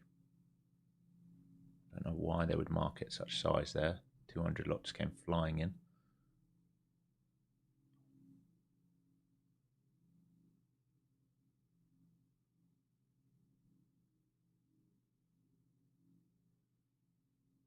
Be surprised if they lift this at this point, given what's just happened in the last 30 seconds, but why aren't you moving lower? You've got them caught. Why aren't you moving lower?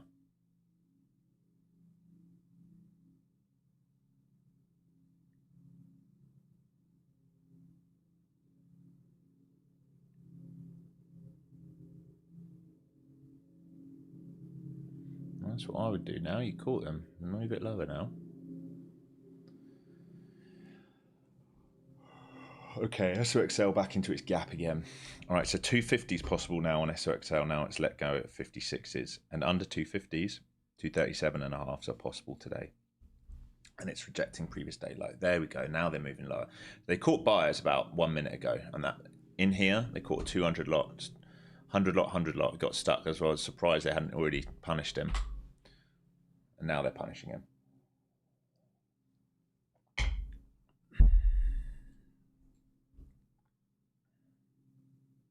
Yeah, 500 is possible if they get a clean breakaway here. There's another 100-point downside if they get a clean breakaway down here.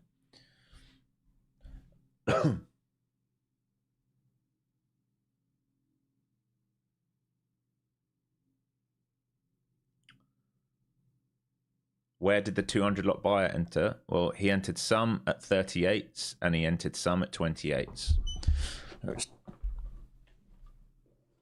More sellers caught at the lows. This is getting very choppy down here. So 61 lot seller just came in at 600. No continuation under 600. So they're protecting that for now.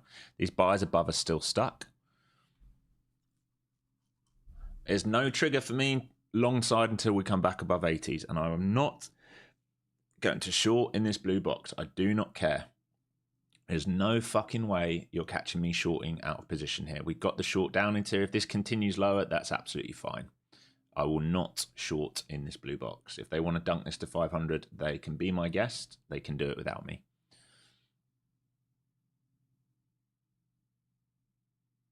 How long have I been on live on YouTube? Since 9:15 this morning.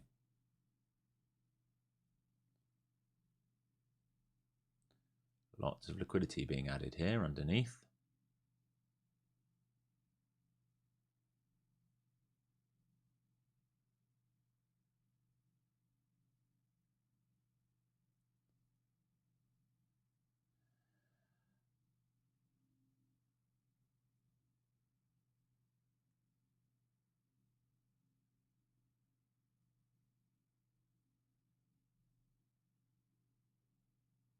Have I checked the GEX levels? Yep. Like I said, I'm watching them on QQQ because if I put them on your NQ screen, they will be wrong because the coding has not rolled them over to the new contract yet. So I think QQQ 752 is potentially the target, which is just above previous day low. QQQ's, sorry, that is SPY. QQQ put wall is 735. Which is in like a big sort of RBS zone, low volume node and gap. So if they protect that gap. So very different. We've got big divergence between QQQ because the start of that gap does not happen in Sunday. Remember, it happens Monday morning. So it all depends if the ETFs want to protect the gap or not right now.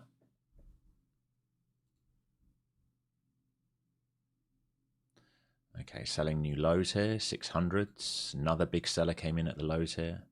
So they're trying to get down to 500s at the moment. SOXL into that 250 that we just talked about.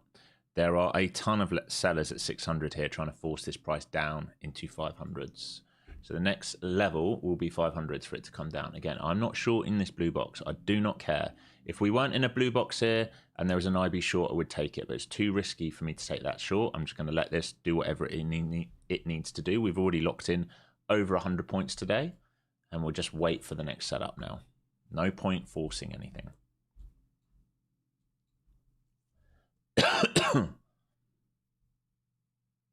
$250 tagged SOXL. So under here, 237.5 is possible. Q's put wall is 735s, and like I said, Spider's 250, 752s. I keep saying 252s. 752s feels doable.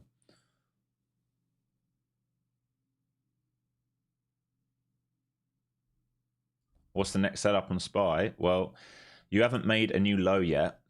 You have gamma at 752. You have previous day low at 751. You're seeing a higher low being put in here. So you're watching the same play, I'd say, to see a failure of initial balance, failed auction lower, and a reclaim. The reason I'm more biased with that right now for the upside is because we're protecting low volume. Every move outside of low volume is being scooped back up. And because my thesis for the day is that we will stay in range and trap liquidity to the low side, the same way we trap liquidity to the high side. I don't think we're going to come like right down into here today. I don't see that as viable. I can eat my words, and I'm happily eat my words if it does it. But I think, you know, from here basically to here wants to be built out for tomorrow. All right, that's what I think. If they can trap sellers down here and they get a lift tomorrow, they leave these guys stuck, which is why my bias really is to look for failed auctions today, which is what we said at the start of the day, right? Failed auctions. The thing is, we're not seeing a failed auction yet, right? So we were short from here down. We tried the long back up. It's back under IB. We're rejecting IB for now. And until we reclaim IB, I can't think about the long. But That's what I'm thinking about. I'm thinking about the long backup. I'm not really looking for the short to 500 because the risk profile on it, for me, is too big. It doesn't mean it doesn't happen. It's very possible they do that move based on the H1 if they're going to come and sweep those guys down to 500. But in terms of what we've achieved already, yeah, I mean, 550s is your measured move. Your 100% measured move. We got very close to that of the fib, right? I think we'll probably come back inside. It's just a question of when.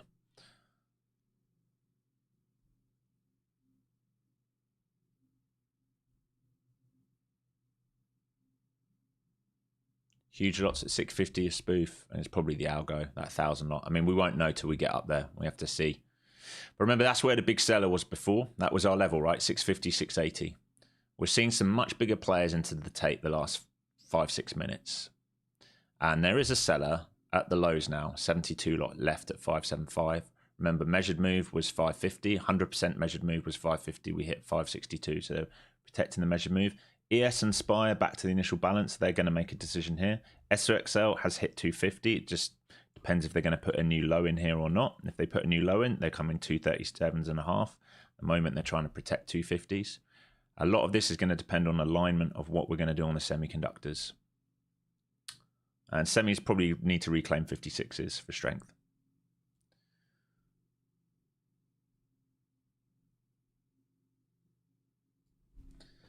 I'm just going to look at the same stuff. Like, if we start to get compact down here, right? If we start to see like one of these, this is what I'm going to look for as and when we're ready through these. It can take a while to build out down here, folks. If they break lower, they're going to come 500, 550, 500. Look, this is your measured move, 550. I don't think we come under that, but we can. It can do whatever it wants, but I'm going to be focused on upside. You might say we're under IB, we're going to move lower. I totally understand that thesis. This is more about the higher time frame right now. Again, no entering until we reclaim anything. Not going to get myself stuck. Do I consider the weekly bearish engulfing? How are we in a How are we on a bearish engulfing on the weekly? Are you okay? How is this a bearish engulfing? Mate, are you all right? Gap up with a really bullish bar and we're in a Tuesday morning and you're talking about a bearish engulfing? What? We ain't in no bearish engulfing, mate. Okay, watching here, 50s and 80s again. Same levels. I'm watching the same levels, folks. 50s and 80s. Nothing's changed for me. 50s and 80s are what I'm watching. We can range out here for a while. ES is reclaiming. SPY is reclaiming IB. 50s and 80s will start to be our trigger. If we reclaim 80s now, that'll be value for the day. And, wow. Well, if we reclaim 80s now, if we reclaim 50s and 80s, there is a chance to get a 100-point trade up to New York VWAP. And might not be 100, but something like that. 65s. So we see same traders we were thinking about earlier. Nothing has changed for me. What I'm thinking about, what I'm looking at, nothing's changed. 1,000 lot pulled, thank you. Missed that. Thank you, my friend. Good eyes, good eyes. See, that's why we trade together. That's good eyes. I can see him here. He pulled, what, a minute ago, 2 minutes ago.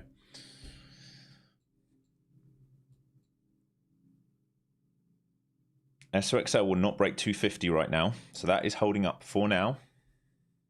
NQ cannot break 650.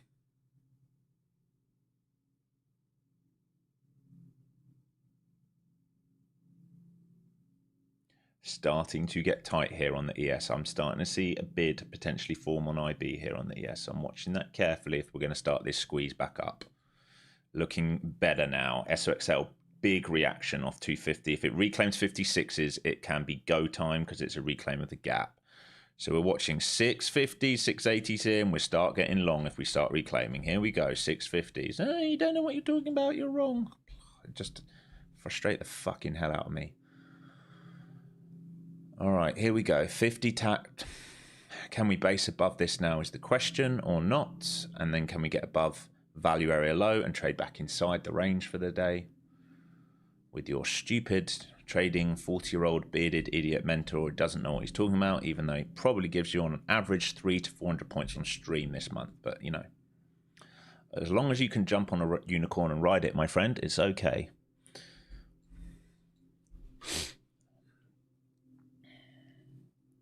ES, full reclaim of IB. So ES is trying to do the IB to VWAP trade if it can.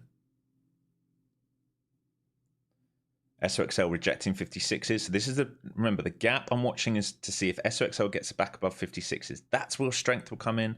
And if we can base above 50 and 80s. That's what I'm watching right now. Nothing else. I'm not watching a thing else right now. Starting to see like numerous drive attempts to move lower outside of low volume node be rejected. I would love to see this market trap. Love to see us fail to break this. Something like this will be really good for this market. Not just for today, it means it will create an amazing possibility for tomorrow.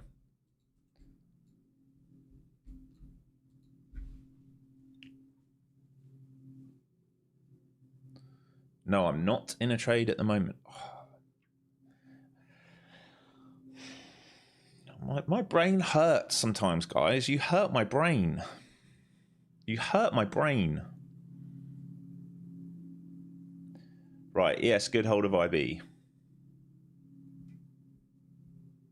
Any wins so far? Yes, 2 wins. 100 pointer, one, I don't know what it would have been, 50 odd pointer, and then stop out, break even on the runner. Now just waiting. So 2 wins. Short side, the breakdown here, long side back up. Now waiting to see if the long triggers. All right, so short side here, long here, break even runner. Waiting now to see if they can do this move here. I'm not focused on the move to 550, 500. It just feels a bit dangerous to me. If it goes, it's fine. It just goes without me. Nothing missed, right? If I'm not the wrong side of the trade, I don't feel like it's anything missed.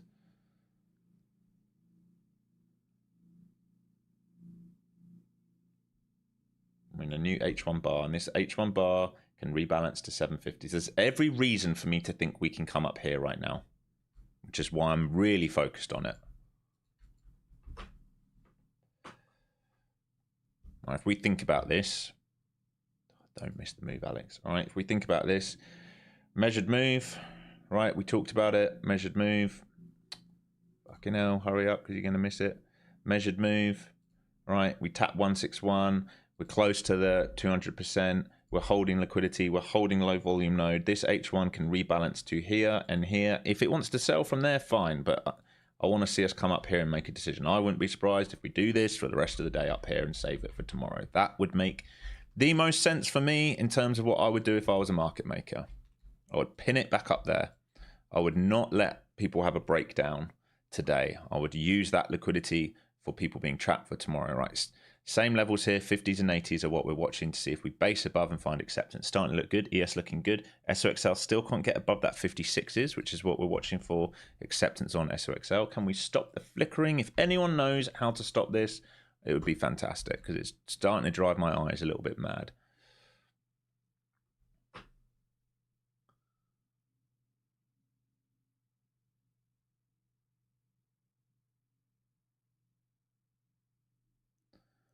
Okay, well, I'm glad the market's been bearish today, in your opinion. We took the short in the bearish part of the market. Okay, great. Thanks. That's why we took that short. Market right now, not very bearish. If we break 50s and 80s and go back inside range, do I get a medal from you for saying it's uber bearish?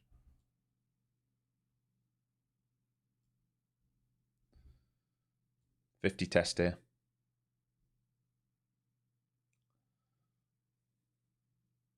Oh dear. Oh dear. Let's see how bearish we really are. 50 test here. And then we're going to test value area low and IB. And if we get acceptance, I'm going to start getting long. Yeah, SOXL into that level, 56s. I'm watching for the longs here now. Same trade as earlier. IB here. I want pullbacks to hold 50s now. Starting to see imbalances here develop. Buy side looks good. Small piece on here. Watching 50s.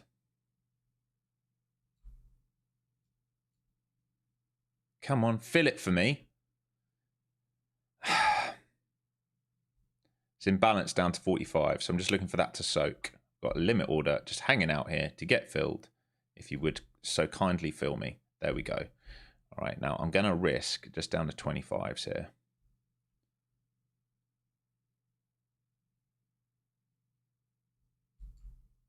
Tiny size because I'm trying to get early on that seller at 50 for acceptance above 80. Just to see if I can get cheap positioning. If I don't and I take a stop, that's also fine because I know I'm early, but that's why I'm tiny size, just in case I can get cheap positioning.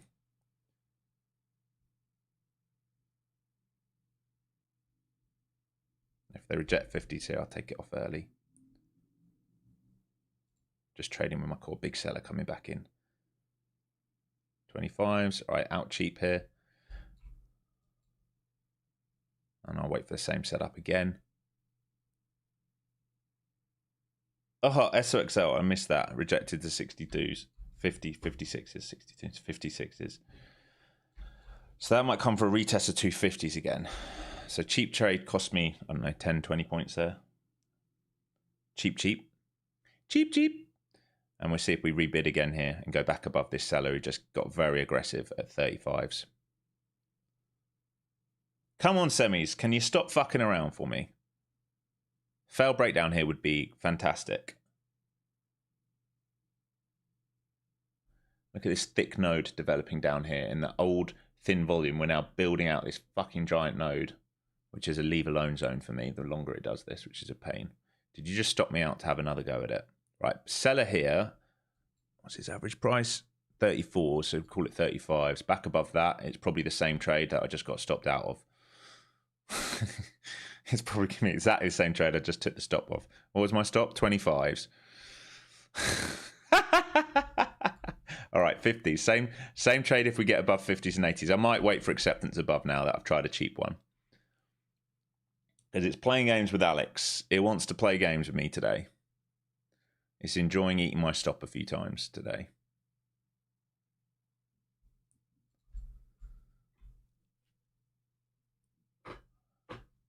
Cheap, cheap. ES holding IB. It's trying to do the IB to VWAP on ES.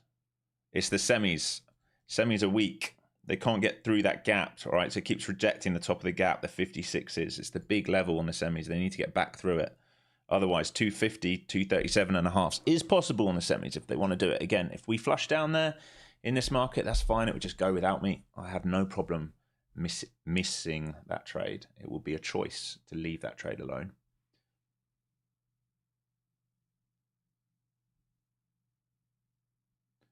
Flush to 500. We can flush to 500. It's possible for a flush to 500. Like I said, that would be the measured move. It would be somewhat surprising to me that we haven't reattempted a little bit higher before to let buyers get caught. But there we go. Because we've left buyers stuck. Where we took this break earlier, if you think about this, right? We were short here, right? We were short here for this move to here and then here. All right, we haven't rebalanced any of this. So we broke away from it without a reattempt back in, which I think will happen. It's just how much of this they need to do before we see this. And then that will be the decision point on the market. All right, my anticipation is we'll probably come and test this. The question is, does it need to do this first and then do it? Or are we going to see this move here? That's what I'm thinking is going to happen. It's what the H1's trying to tell me it wants to do. But look, you know, if we build out here too long in this H1, then it's viable both ways because we've built this out in this H1. All right. So I don't want to trade inside this. It's gross. We have to wait now.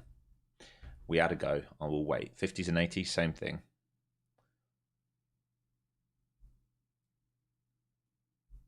Here we go. 680s, there's 585 lot up there. So it's just confirmation how important that level is.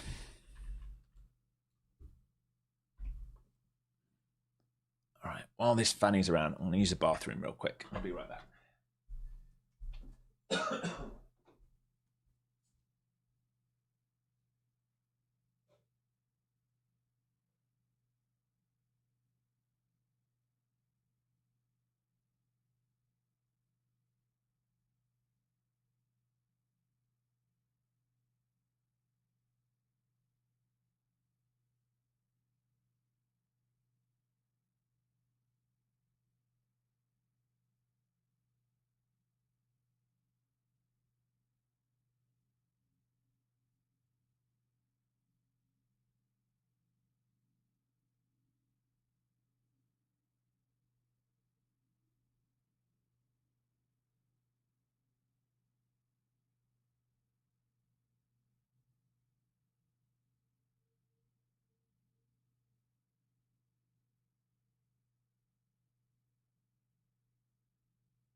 Has it gone yet? Still no change. Just chopping this node. All right.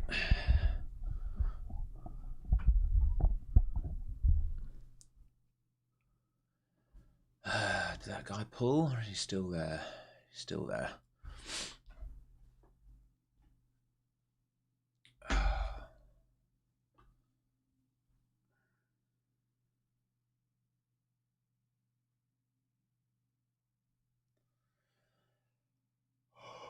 Battle of the time frames, yeah. Battle of the time frames. Oh, remove that. Can I get rid of this, please? Trading V. There we go.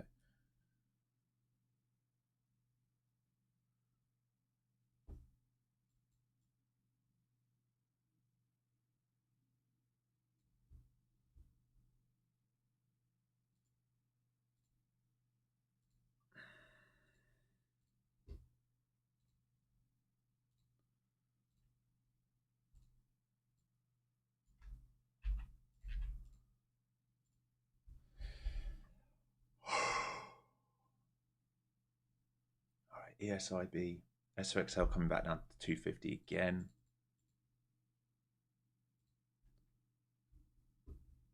Still protecting under this low volume node. They still can't break away from this volume. They're still chopping out. Again, 500, 550, 500 is possible. It's just not what I'm looking for. All right, I'm ignoring that move right now. It's not what I want to look for. I think it's very dangerous to look for that today. That's just where my head's at. Rather they save this market and then leave that in for tomorrow. You have sellers still caught at 600s and 573, so that you're aware down here. All right. These sellers down here are caught. So if they don't let them out, you won't get the break. So you want to watch these levels if you're adamant on the short side. 600 and this guy at 75s, all right? If you see a reaction back up, that's someone keeping these guys trapped.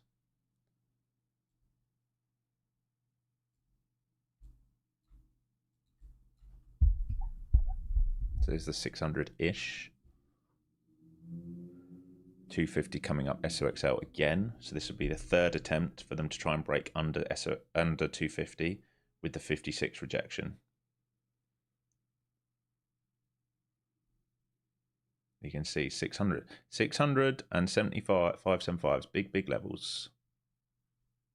What do I use to see Bookmap and level 2 data? I don't understand that question, mate. What do I use to see Bookmap? Bookmap. What do I use to see level 2? Level 2. I don't really understand the question. I'm really sorry if I'm being an idiot, but like I use Bookmap to see Bookmap. To see level 2, I use the data on Bookmap to see the level 2.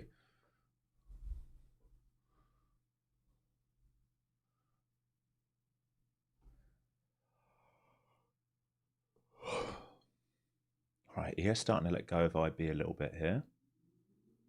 Potentially they're going to wash back down to 7600 on ES if they can see follow through. SOXL looking weak here into 250 this time. Big level here, 250.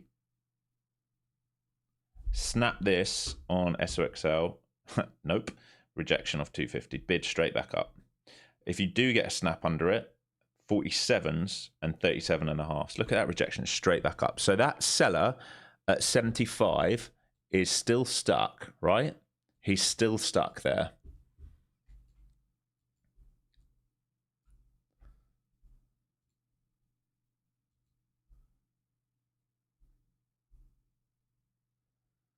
Oh my God, I'm starting to go insane. I pay Bookmap for level 2 data. Yes, because if I didn't pay Bookmap for level 2 data, what would I be looking at? How would I see the order book or the tape if I didn't have level 2 data, or this, the DOM on the right? The platform. It's called Bookmap. You guys are killing me here. Are you got to be trolling at this point. I'm not answering any more questions. You've got to be trolling. What's Bookmap platform? You've got to be trolling. I give up. I literally give up today. I've been so kind the last few days, but the questions here are just getting ridiculous.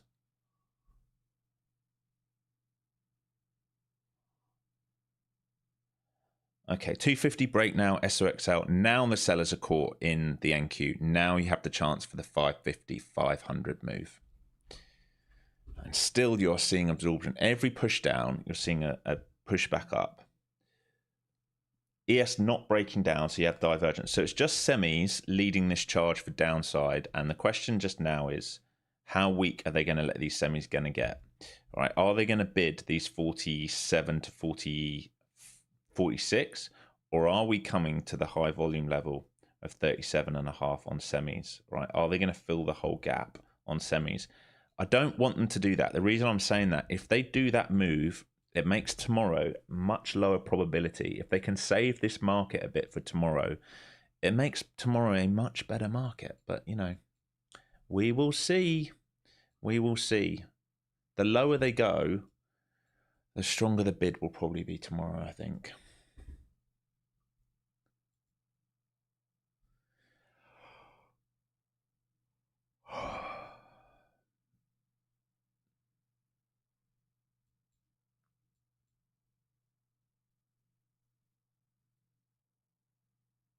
QQQ 735, next level down. ES still holding up very well. Still above that 752, so still in positive phase for the ES here. Did we hit 50s yet? Yeah, we just tapped 50s, didn't we? All right, so measured move 1 hit. The next level is 500. So 50s, 550s the first measured move. Next one's 500. So if you are short, if you're still holding the short from up here that we took, you need to be covering. And I'd say 500 is your next level. And I wouldn't bank on much more than that, to be honest. Where's the start of this low volume? 535 is the start of low volume. High time frame algo here now tabbed. Okay, SOXL through the 46s. That thing's so weak. ES still holding. SPY still holding. Q still not at that 735 area yet. Still no trade for me here. Nothing to do yet. 550s has been tapped though. Big seller came in, remember, at 75. So that's your over-under right now if you're short. You don't really want it to claim 75s. If you want to give it more wiggle room, you can give it room to 600, 610s. But really, you'd want to see this seller defend 575s for you if you're looking for continuation on your runners. Through 575s, you're going to go 600, 610s. So here's the 75 test. They're testing this big seller. Are they willing? Is he willing to step in again here is the question they're asking.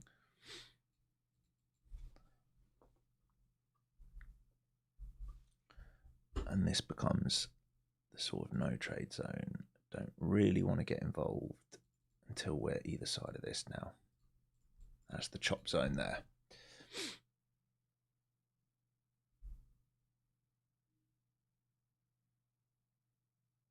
Look at this mouse. Stop it. Stop. Stop. What do I do here? Unlink it? Nope. So weird.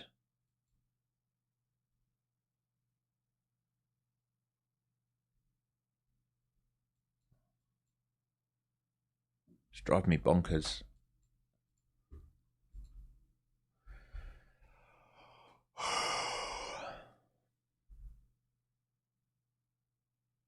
Graphics drive. Oh, that's a good shout. Maybe the... Yes, that's a good shout. I seem to remember that from before. Thank you, mate. I'll do that off stream. It might be the NVIDIA driver needs an update. Thank you, buddy. I completely forgot about that. I remember that happened last time. Okay, 535 here. 500 is your next level downside. Again, I'm ignoring all of this price action. I'm not leaning on this. We haven't retested, and it feels too dangerous. But semis are driving this down, and their next stop is that 237.5 on the semis. Actually, you can watch the RBS zone right here at 242s, under that 237.5s on semis. You're getting close. QQQ come into that level now at 35. So Qs are hitting targets. Semis are getting close. You should be covering here from 550 to 500 if you've been short on this move on the way down. And I would say you need to stay heavy still versus 75. It's the same level, right? Exactly the same level.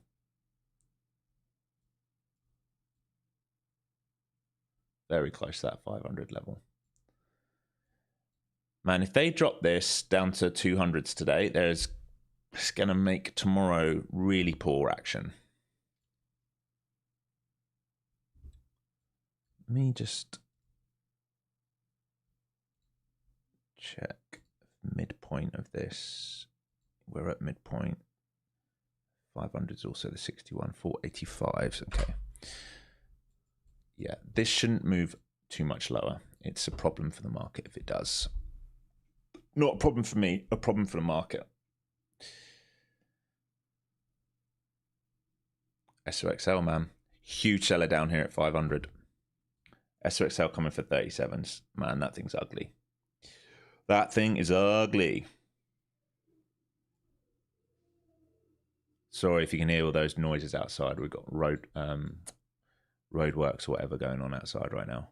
Hopefully it's not too loud on the stream for you guys. Huge sellers at these lows, guys. Like massive, massive, massive sellers down here at 510s. Be very careful if you've been short. If you don't get a break under 507 now, you're going to see a squeeze up. They just got very aggressive at that ultimate low down there. Here's the start of relief. Be very careful here. Like I said, this can start seeing relief. Big sellers came in at 507 to 503s, and this is starting to see relief upside now, like we talked about. Huge sellers at low of day. Here comes the lift. So any reclaim of 75s here will start the squeeze. So we said 500 is probably the top for the measured move. You hit 500.50. All right, I don't want to see this trade lower now. Not because of today. It's more about what we set up tomorrow. I don't really want to lose positioning tomorrow for A+ setups into FOMC. Am I still trading? Yeah, I'm still trading. I'm just ignoring all this, waiting to see if they use this as a trap or not now. But we just had massive excess at the low. That's a good sign of the end of auction. That low was also the 100% measured move. All right. If we think about this, I think about this measured move from, can I get my fib? Right, from here, all right, we hit the 100% measured move. And if we want to measure also the gap, the Sunday to Tuesday high,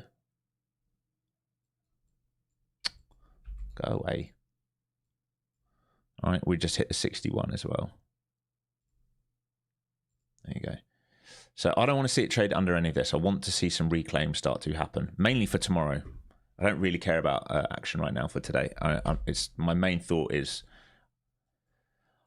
weekly model for those that care, who've done the course. My main thought is that for tomorrow.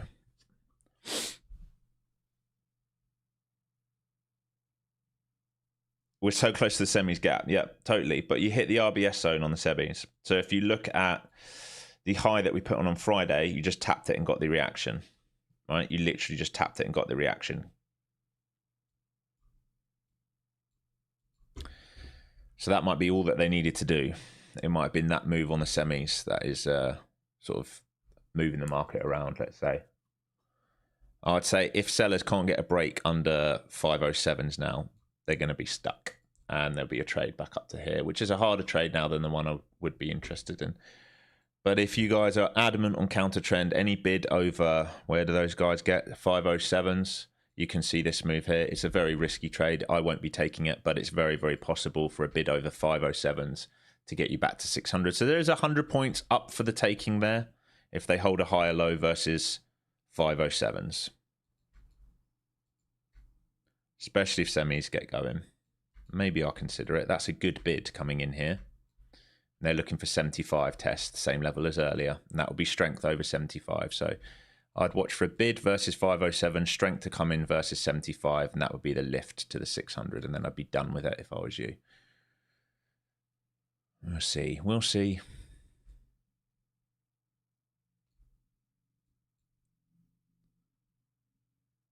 Starting to see a little bit of bid action here. They're still under 500 for the main level. Here's the pullback. Are they willing to hold a higher low versus 507? So that's the question right now. Some bid coming in here. All right, I put a very small piece on long here. It's counter trend. It's a very hard trade. I'm risking down to 507s. We'll see if we can get acceptance over 75. So I'll take a partial at 75 and then a partial at 600s. Can we get back above here to go to 75, please, to get me a partial fill? That would be very nice of you. Thank you very much. We've got liquidity on the book at 75 as well. Come on. I'm going to go to sleep soon. Slow day. Can we go to 75, please, and then 600? I would like partial at 75 so I could move my stop up.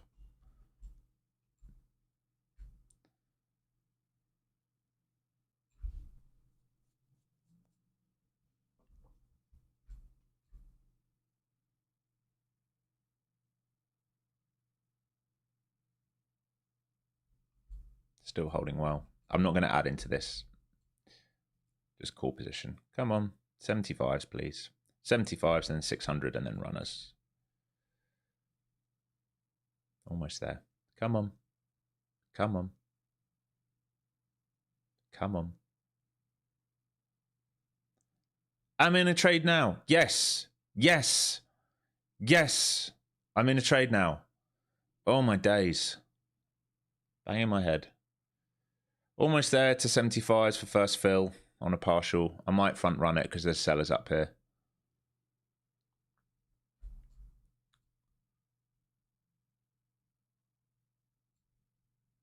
They're protecting that 75 right now. I'm trying to get a fill up there for the next push up into 75 and then 600, and then we'll just see if we reclaim the whole thing. So over 600, we can look for 650. It'll be very choppy from 600 to 650, I imagine. Here we go. Give me 75s, you bastard. Give me my fill. Don't you dare. Oof. Oof. Missed my fill by 3 points.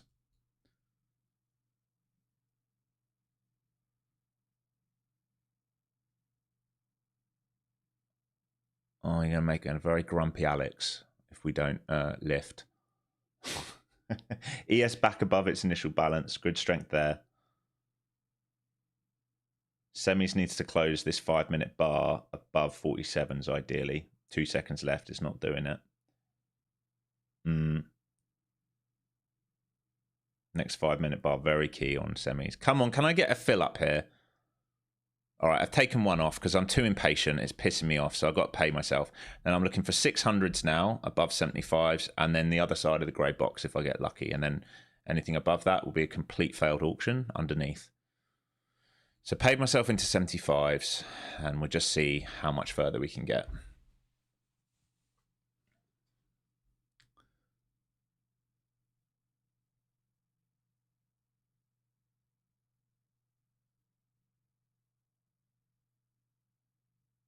You're tapping on it. I've already taken my partial ahead of it. There you go. There's your 75 check. So that's your first move. And your next target is 600, and then so 600. 650 and then 680. All right, so your targets here, they've trapped sellers here. Your targets are here, here, here, here. Acceptance over this will mean what? That this becomes a failed auction. This will be compression. All right, this is my expectancy today. I think we want to stay in here. It just depends how low they want to come. They shouldn't really come, and they shouldn't need to come any lower because we have a good auction at the lows now. We have sellers chapped at 507 and under. If they come under that, then we keep puking and puking and puking. But they shouldn't need to come back down under 507s at this point. They've hit the measured move. It's all going to depend if they're dumping the market in front of FOMC tomorrow to bid it back up, I guess.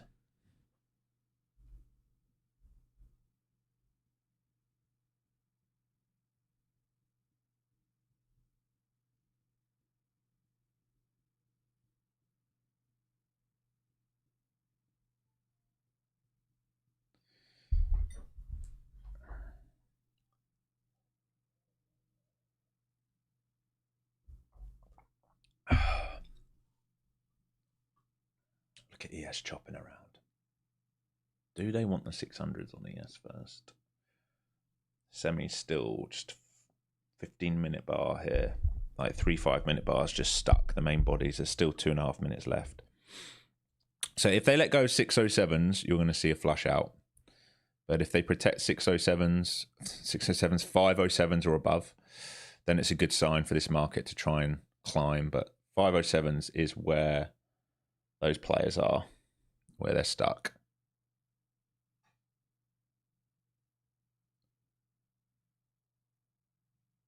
It's amazing that Apple, Amazon, Google, and Meta all green and holding on. It is literally a semiconductor market right now. It's crazy. Crazy how much we're leaning on the semis. Even in a rotation where we see the weakness, it's all coming from the semis. How's software looking? 1.12% down. Oh, God, software looks... Talk about no man's land. This is software today. I mean, talk about range. Big bid up, big sell, back to mean. Gross. Semis, weak. All right, weak. Coming back down into these potentially. All right, we just hit RBS zone right here. Gap will be down here if they really want to come for it. 35s. And is there... Sorry, I just want to check if there's gamma down there. 37s. 37.5s is the level. Which looks like they want to come for 37.5 here. Looks like they're trying to get down to that. Okay, they're testing these sellers at low of day now. Done with this now. Because we're not holding 07s. So we can break lower if they really want here.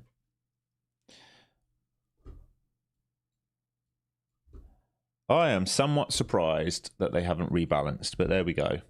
Market does what market wants. 500 break and this thing can keep going. No more bids on this today for me.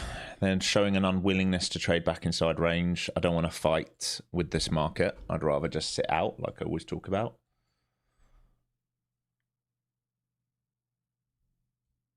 $61 fib now hit. Yeah, no more bids on this. We can't really bid on this unless they show a very strong reaction. There's a good chance sellers can get stuck down here, but it's just my thing right now is like, how far do they want to pull this market? Further than I anticipated is the answer. Close the weekend gap possible? I don't think so. That's what I'm saying. I don't think we're coming back to previous week value area high. That weekend gap would be right down here. All right, that's another 500 points lower. They need to leave this all open for tomorrow. Now, we could come into here, which is the top of the gap. I really don't think they should do that either. The lower they come, the worse tomorrow's action is going to become. All right, they're walking this down right now. This is a completely controlled selling being walked down. Oh, what's going on there? All right, this is being walked down. This is very controlled right now in this kind of channel. All right, it's institutional controlled selling.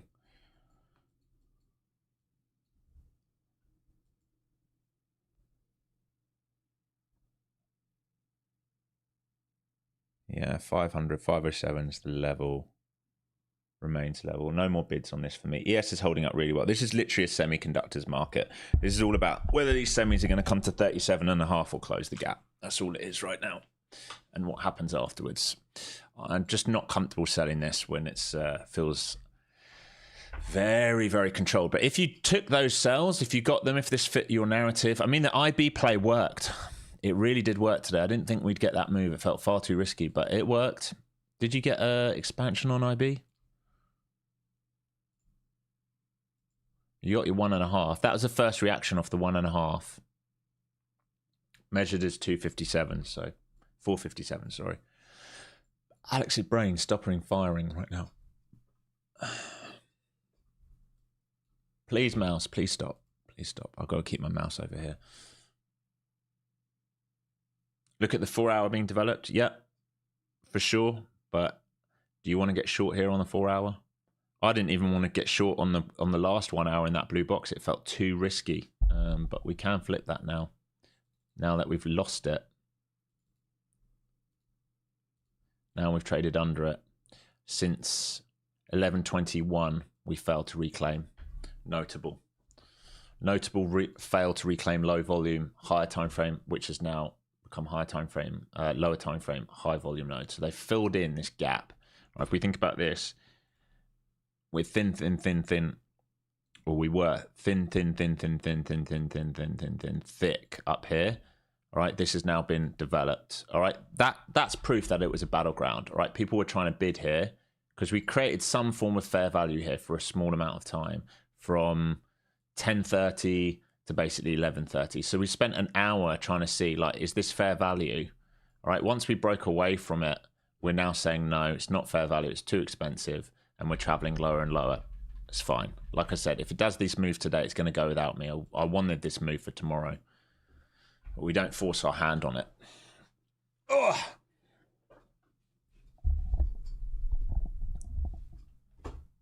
Almost at that 37.5 on the semis. And under that, 3460s, I believe, is cash gap. So into some gamma levels here on the semis. 3460s is the cash gap, all right? So that you're aware.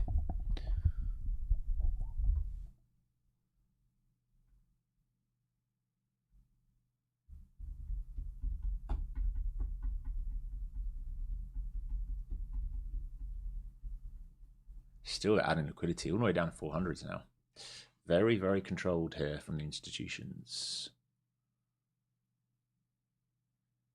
We're flushing down to 30,000. Look, I'm not going to say it's impossible, but if they do that move today, it's a nasty move to do pre-FOMC. It would be very unusual to see us give a cash gap fill on a Sunday on the Tuesday before FOMC. It would be very high probability to see that happen on FOMC or the Thursday afterwards. To see them do a full rebalance before FOMC is very unusual. Normally, which is why my bias was to stay inside today. Normally what we would see on a Tuesday is a consolidation of price to keep buyers and sellers trapped in a range. And then we would normally see both sides of that taken on at some part during Wednesday. All right, so we wick both sides of it before having a directional play maybe Wednesday afternoon after the chair stops talking, Thursday and Friday. Now, historically, when a new chair comes, we are bearish. All right. Historically speaking, we normally sell off when a new chair comes. Why? Because no one knows what he's going to say, what he's going to do, yada, yada, yada, yada, yada. That's what normally happens. This isn't a normal market, so I'm not going to base anything off that. But maybe it's just a bit of apprehension beforehand, but we'll see. All right. SOXL almost got down to those 37.5s. It hit a low here of 38.5, so a bit of front running. It's almost there.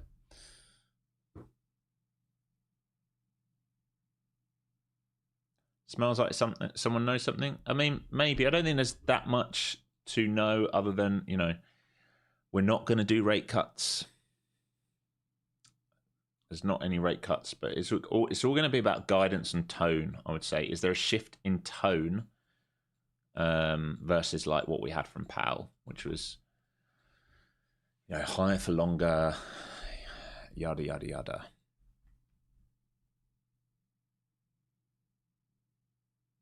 Very controlled.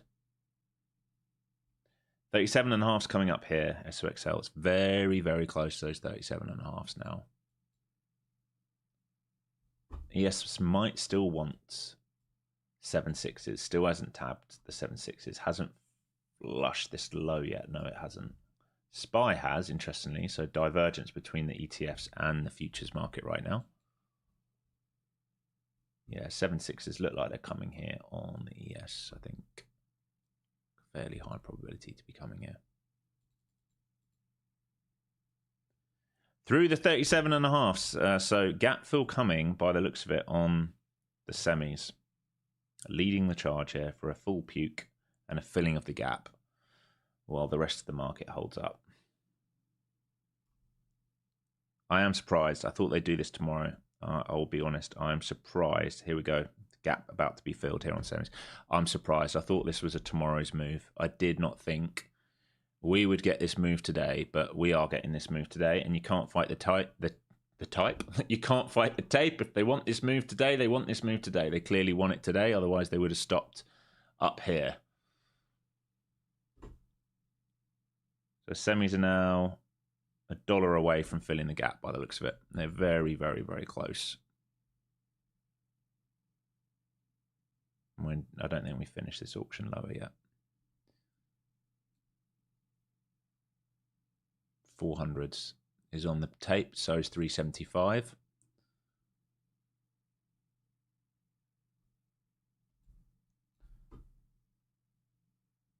Semi still not filled. Very close, but not filled.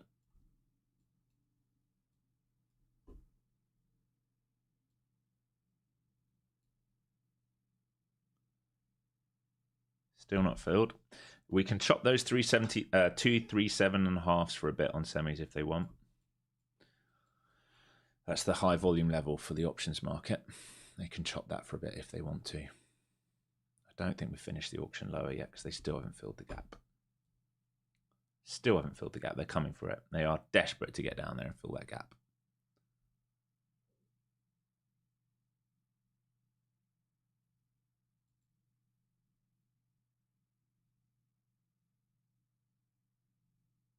They're ticks away now. They're front running that gap on semis. Might come back to 37.5 before coming. So the gap fill, if you're watching SOXL, is 34.65-ish. We're very, very close. That's the cash gap.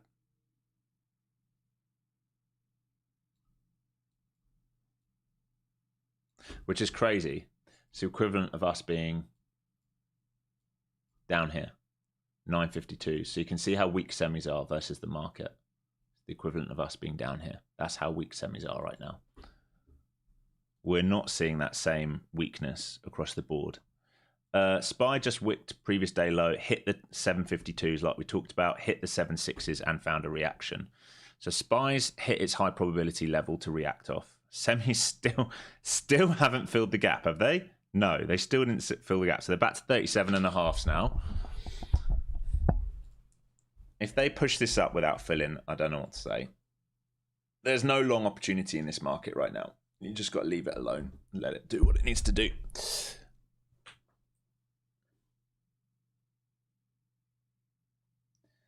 Alex, 6-digit weeks. They're nice. 6-digit days. Oh, great. Thanks, Alex. Nice. 6 digits. Wow. In a day. That's amazing.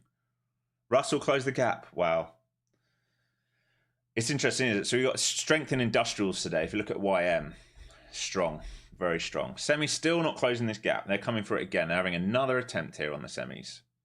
This auction at low still doesn't look great, but we are starting to go into some consolidation down here.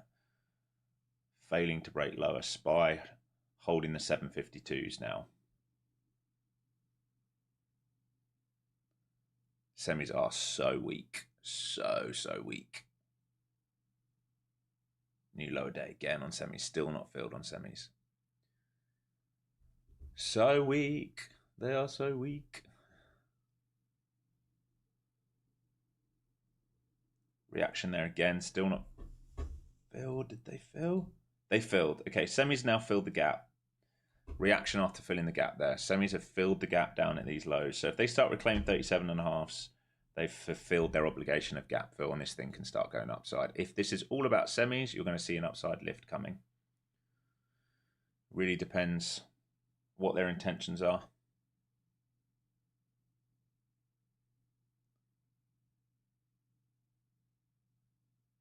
There's 37.5s. This is the battle zone now for the semis. It's crazy that we've got a market so dependent on one sector. Oh, it's not crazy, but it's just like I don't remember seeing a market in the past. But when we think like some of these are thousands of percent up, like when we look at ScanDisk, I mean, this thing has just been insane.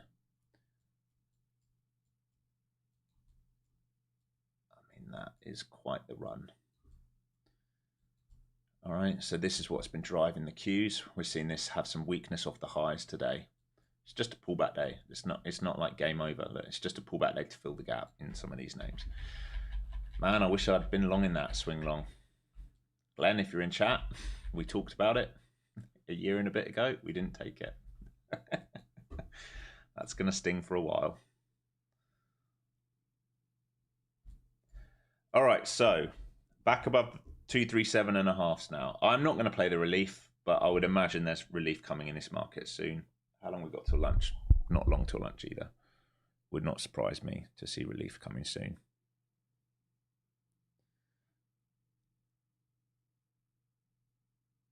Do I think we're going to fill the gap? I do not. Like my bias is not for the NQ to fill the gap today. I do not think we're going to see that today in the NQ because we're not seeing alignment of weakness in the mag, right? I just think it's weakness in the semiconductors. They filled the gap. They fulfilled their obligation. They're bidding off the gap.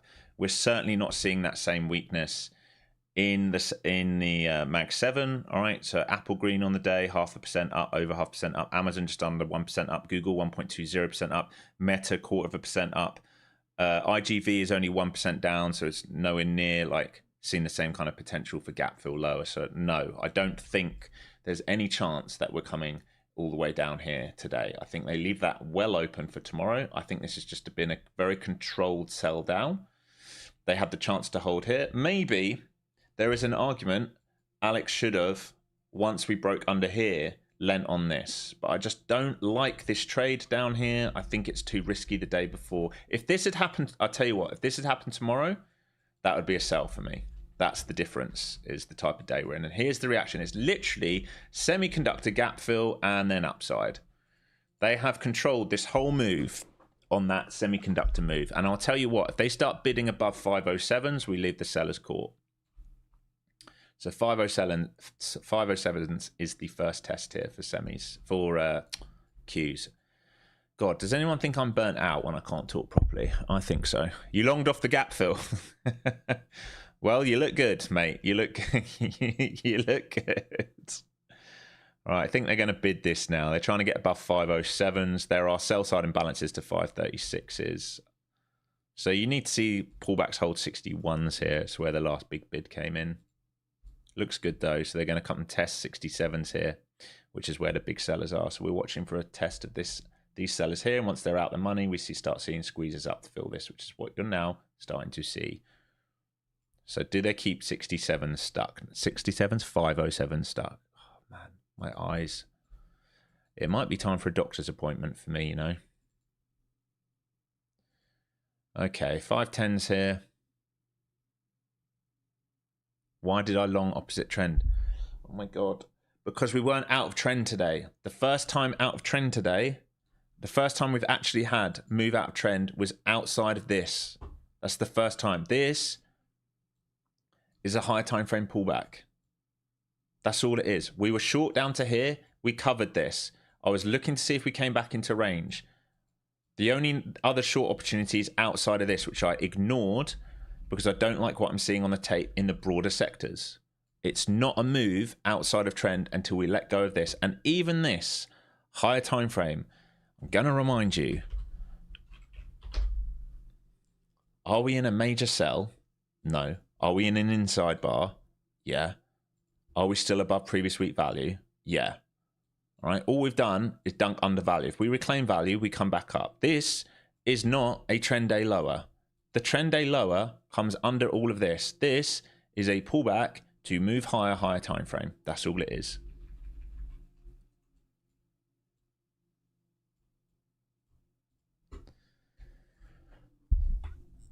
Thoughts on SEC approval of FINRA changing the 25,000 day trading minimum? What do I think? I think it's just we talked about this a while ago. It's just a way of them making even more money out of retail, to be honest. The less money you need to get in the market, the more money they're going to lose, right? Because if 95% of traders lose, imagine someone who's only got $2,000 in their account and then wants to have a flutter after having a beer on a night out in a nightclub and goes, fuck it, I'm going to put 2,000 into this at 4 a.m. in the morning without understanding anything. So I think it's just going to be even more of dumb money in the market, let's say. It's just going to be dumb money.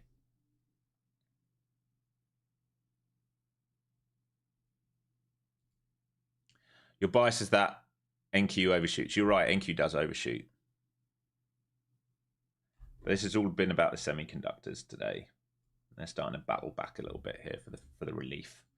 This is where we can trade up to, potentially. If you are long in this, this is where you're trading up to, 600. You're now above that seller at 507s. So the next buyer is 530. You have, yeah, I mean, over 530, we probably see acceptance up towards 590, 600. So relief will be up to here. Now, over this will be a failed auction under here, which is what I was looking for here. I was looking to see if they would fail this auction and do this controlled selling, probable move here and here. How we react here, I would imagine we see something like this. And then the question is, do they do this and close the day in here? I would imagine they will close the day in here somewhere. That's what I would imagine, or up here. I don't think we are coming down here today. I can be wrong.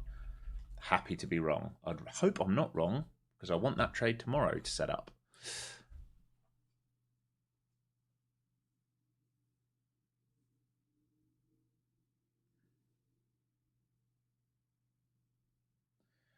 Strange PA today. I don't know if it's like the price action isn't strange. I think the day, in my mind, the day that they're choosing to do this is slightly bizarre.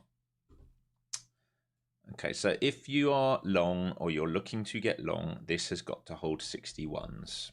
All right, I would say this has got to hold 61s here, which is where the last big boy buyer came in. If you cannot hold 61s, it will be a problem. So here's the test of 61s. Right, you're coming down to test 61s. You don't really want it below 61s if you're a buyer in this market. If you're trying to play the counter trend long, you need them to protect 61s down here. And then you want a recovery of 507s fairly swiftly. So far, they've protected 61s. That low wick there, right, was 65s. So they've protected 61s, which is a good first sign. Then you need recovery of 507s.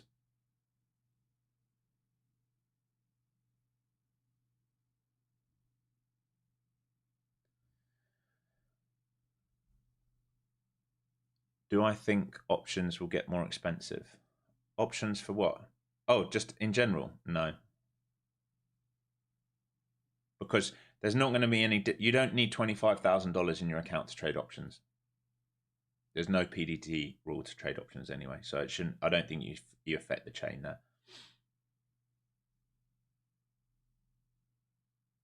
Would it be smart to small size semis or retail before tomorrow? Size what? Size long? I don't know. I don't know what side of the trade you're talking about. Okay, so they're still absorbing 61s down here. This is the level that I talked about. If they hold 61s, it will be a higher low. They just held 61s. I gave you the exact level. They've held 61s. Now, if they get back above 507s, you're going to get that move towards 600. 507s is your target here. If you just longed 61s or in front of 61s, 507 is your target here. There's your TP1 right now. Okay, right now that second is your TP1. That's your high probability trade from 61s to 507s. Acceptance over this, your next TP is 31s. Acceptance over that, it's basically 600s. being very precise with my levels for you. This is your TP. Pay yourself a little bit here, counter trend, and then you're looking to see if you can explode upside out of this to get you all the way up to 590, 600. And if you did get that fill at 65, that would be a very big trade, won't it? From 465 to 600 here, all right? Here's your long opportunity. Here's your TP1. Here is where you're targeting, all right? If you get lucky. There is an imbalance here at 37s, 537s.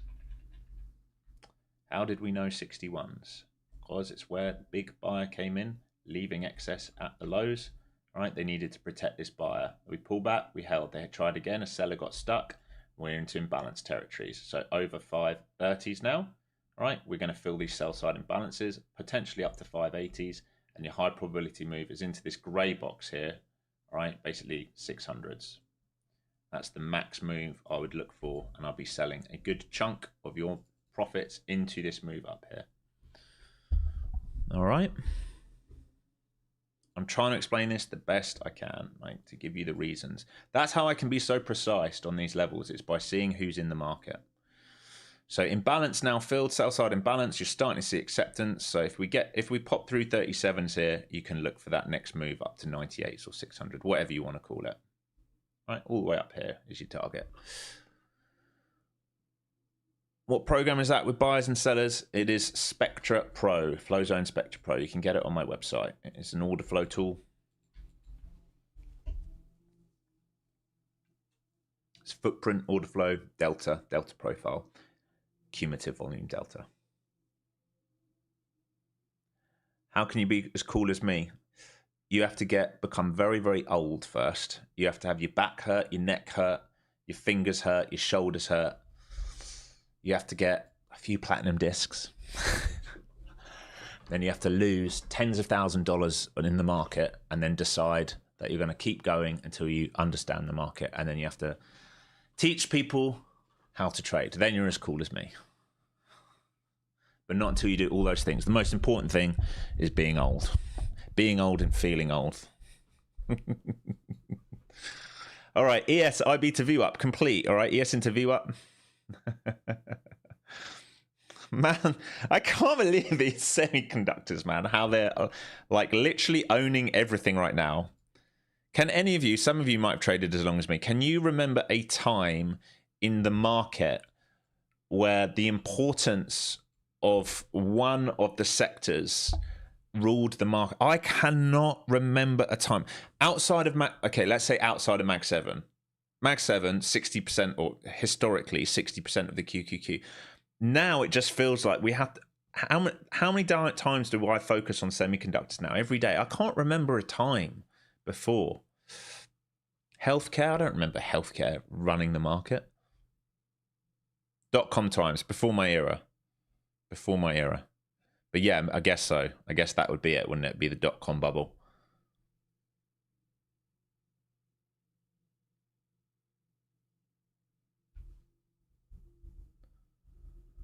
Qualcomm in the late 90s, that would make sense. COVID retail, no. So COVID retail was not a sector in control of the market. Like GME pump, AMC pump, BlackBerry pump, Bed Bath and Beyond pump, those had zero effect on the market. Zero.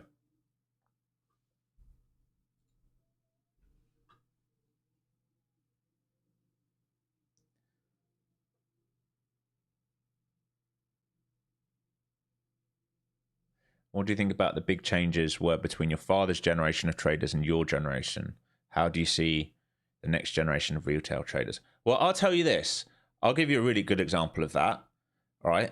We play, like, you're all used to DAS, right? Direct access. Right? You click buy, it buys. You click sell, sells. My father still phones a broker, right? Or emails his broker.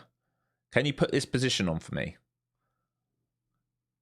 So that they can skim him, you know, so like it's a habit thing, but like that's how it was generationally. So that's the big change. I think the retail trader is smarter than ever before.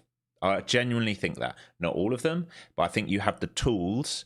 Look, I'm retail. I don't think I'm stupid. Am I the best trader in the world? Certainly not. But can I make money? Can I read order flow? Do I understand concepts? Absolutely. Can I manage risk? Yes. Can I read a screen? Yes. Most people couldn't.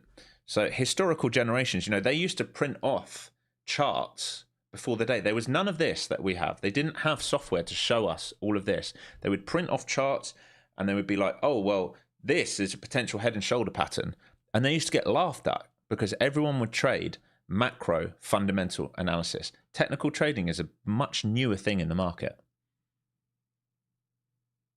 So I think retail is getting smarter and smarter. And I think because of that, retail is actually having more and more of an impact on this market. If we think about the shove off tariffs, all right, the big run off tariffs, if we go back to,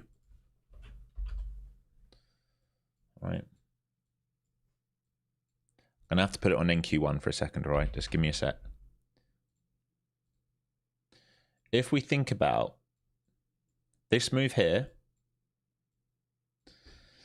all right, hardly any institutions were in this. They all got caught off guard. They were all sell side heavy, and retail caught the move. All right, so retail's getting better. All right, when we say, it's funny, I read a quote the other day. I can't remember who it was. It might have been, let me try and find it. Who was it?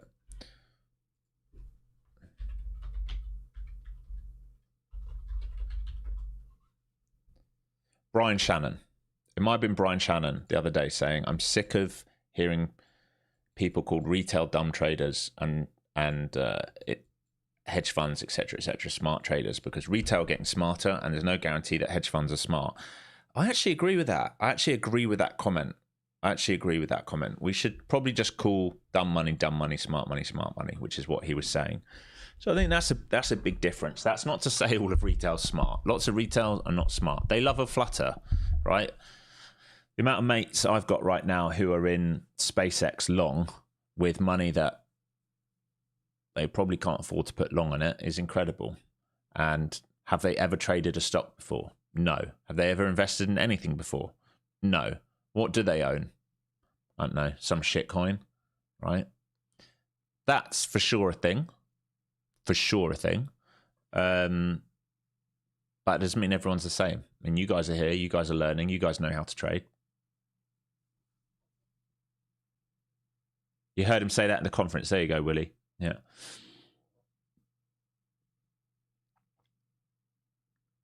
We longing 507 if it holds.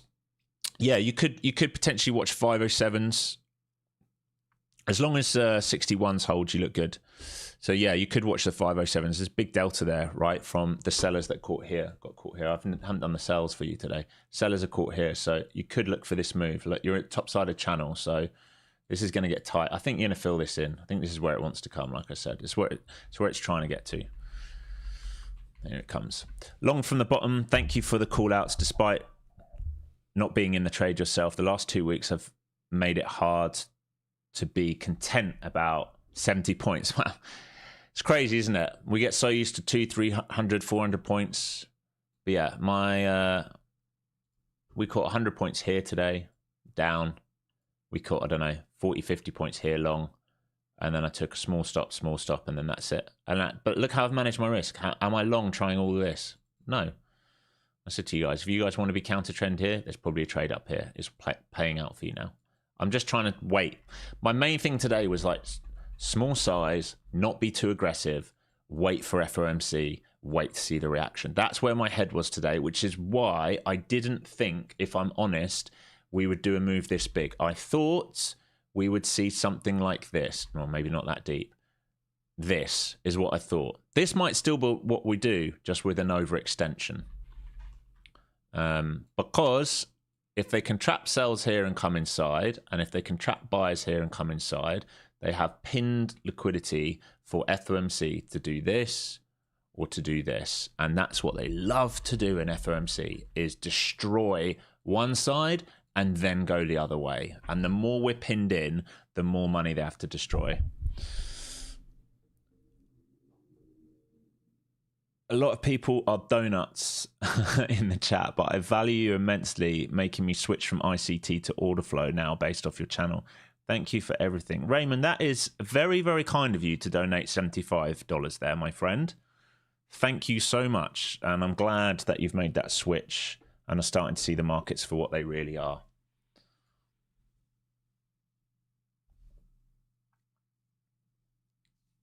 Because I tell you what, if you were using ICT here, there's no 5-minute imbalance there. It's not there. And if you use this M1 imbalance, you probably got stopped out. But if you knew the exact level, you could have played off him, right? So good for you for making that switch. Why is it counter trend on the higher time frame? Because we're long. It's more about what we're in now. So on the higher time frame, yes, overall long bias, but underneath initial balance, underneath VWAP, underneath the low volume node, which became the high volume node. Now, for me, the range trade comes in here, and that's the pro trend trade is on a reclaim. So if this is a big stop out, this is a high probability long to get to here. But where we really get acceleration is this move here, right? If this is controlled selling to lure shorts in, to fill the gap on SOXL, to come back up to here, all right? If we see this, this is a full reclaim. All right, it's a full reclaim.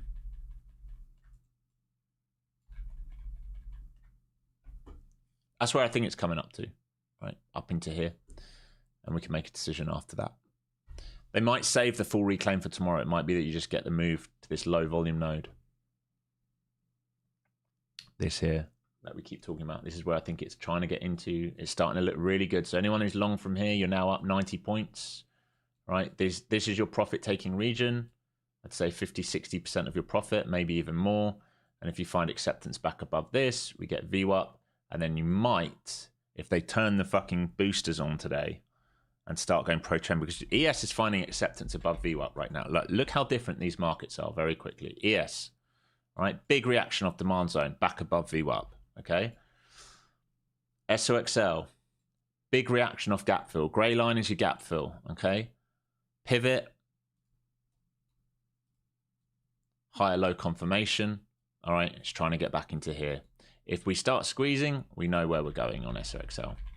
All right, software. No, this one. Starting a bid off the lows, but still in range, not as pretty. And then if we just zoom up for the mag, bring these up. 3 of them green. 4 of them green, 3 of them red. So rotation at play today, which is what we expected, just that we went weaker than I thought. Look at ES, really on a charge now. So into that low volume node, you should be locking some in up here. You can see this low volume node. 73 up to 600 is your target, I would say. 73 up to 600.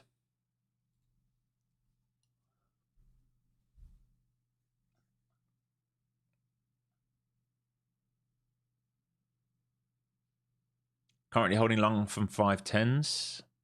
510s from that pivot. Nice.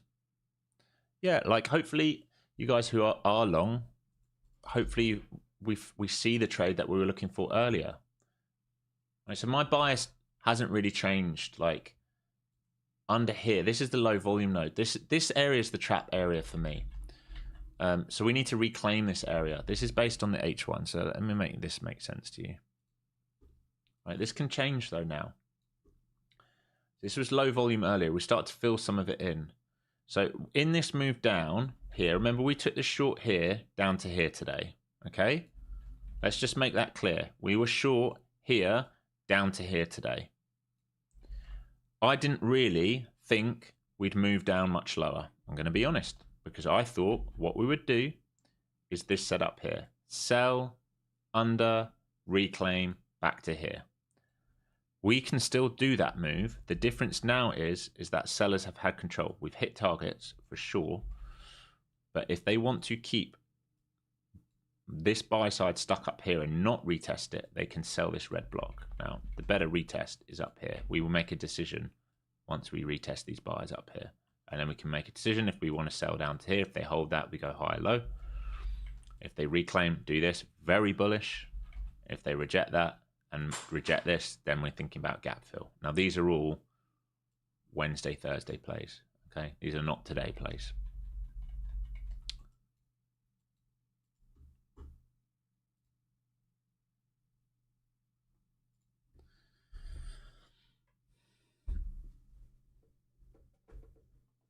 Let's see if we can get some of you open here. How are we doing on the likes, by the way, team? Remember, 1,200 likes, we do giveaways. Miles away, 400 away. Might be another day of not making it.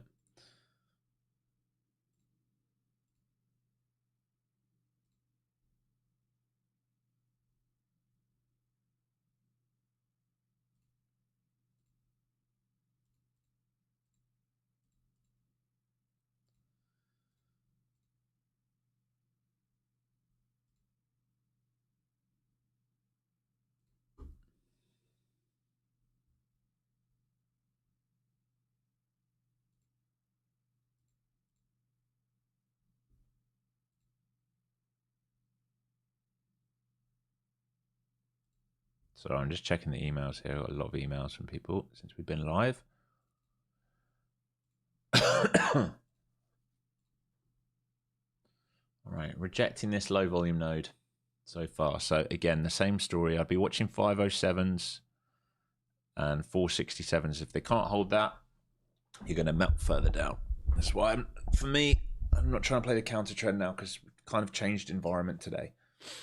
But if they hold 507s or 467s is a good sign, but just be cautious. ES has already gone to VWAP, starting to pull back. You want to see ES find a bid in front of initial balance now. Here we come. We're coming for a test of 507. There is a little buy side imbalance down at 94s if they want to come to it. You would like to see them bid here. They are bidding in front of 507s right now.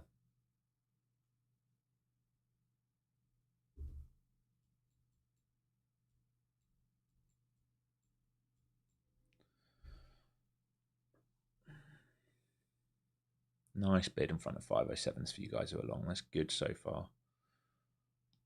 You want to see it start to shove up now.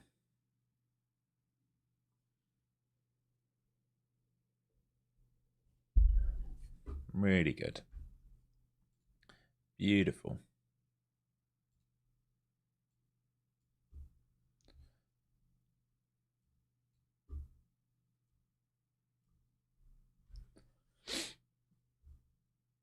Does my wife know anything about trading?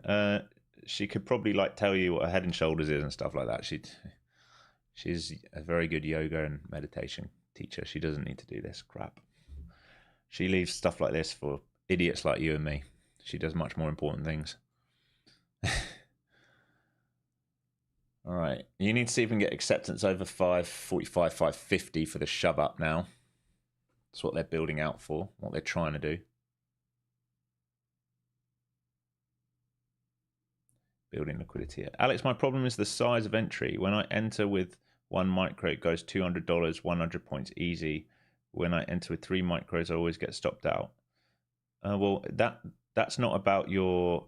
That's about your ability to control your sizing and your stops.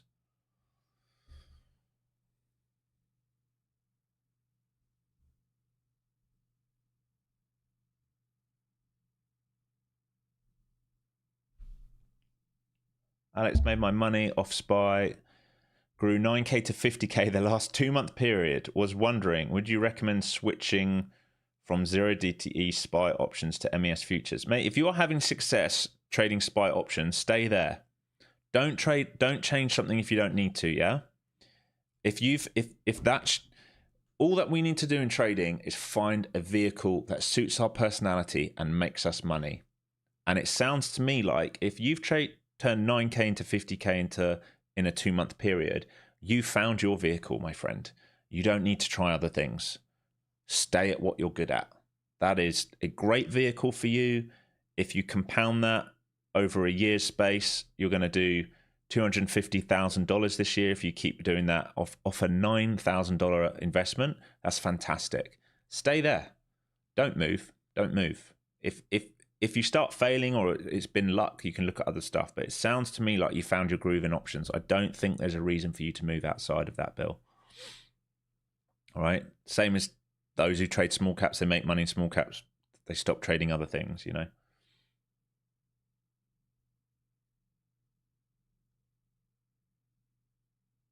Had 2,800 people at one point. Yeah, well, you know what happens? People make their money and they get off. It's human nature, right? Make their money and they're like, okay, I'm done. Thanks very much. We don't hit the like button. We're gone.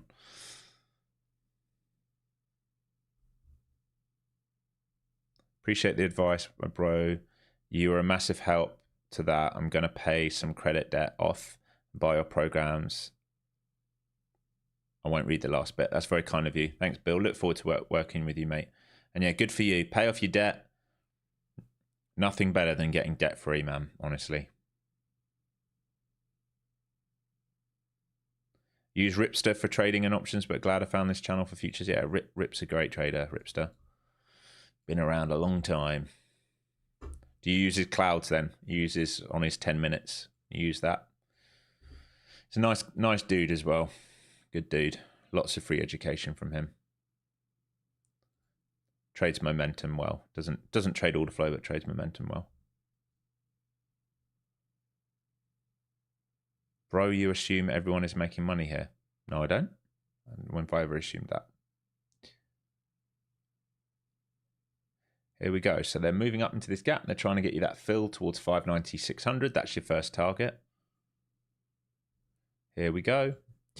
Here comes the push up towards this. So you want to be locking in some profit in this low volume node here up towards value area low. All right.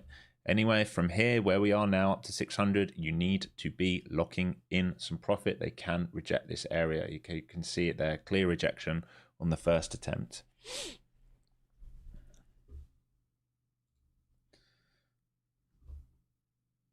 Alex, never heard you talk much about other commodities. You don't trade ES or crude. Why not?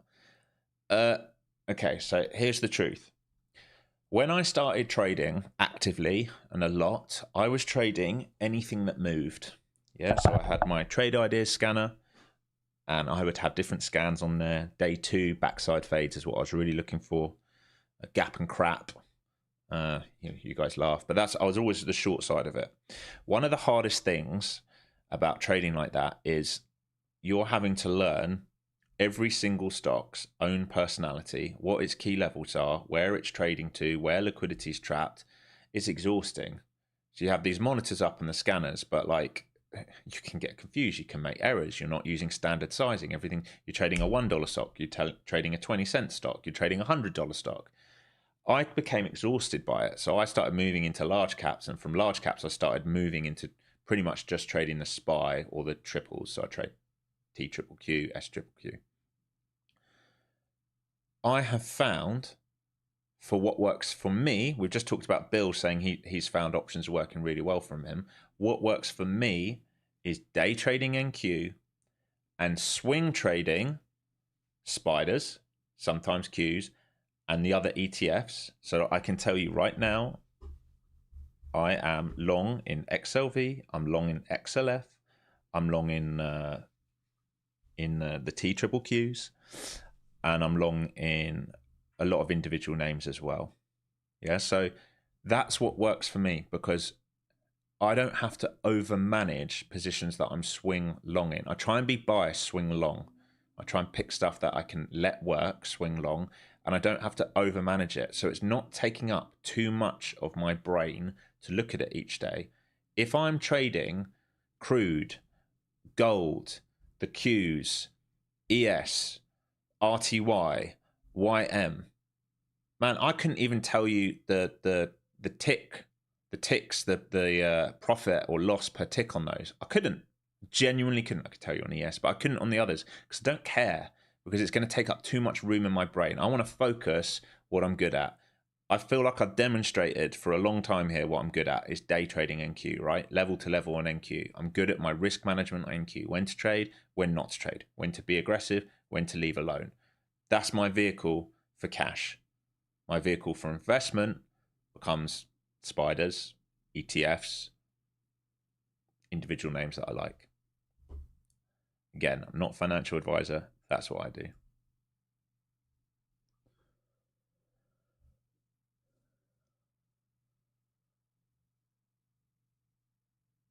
I swing equities. Yeah, not very rarely options unless they're leaps. Normally just shares.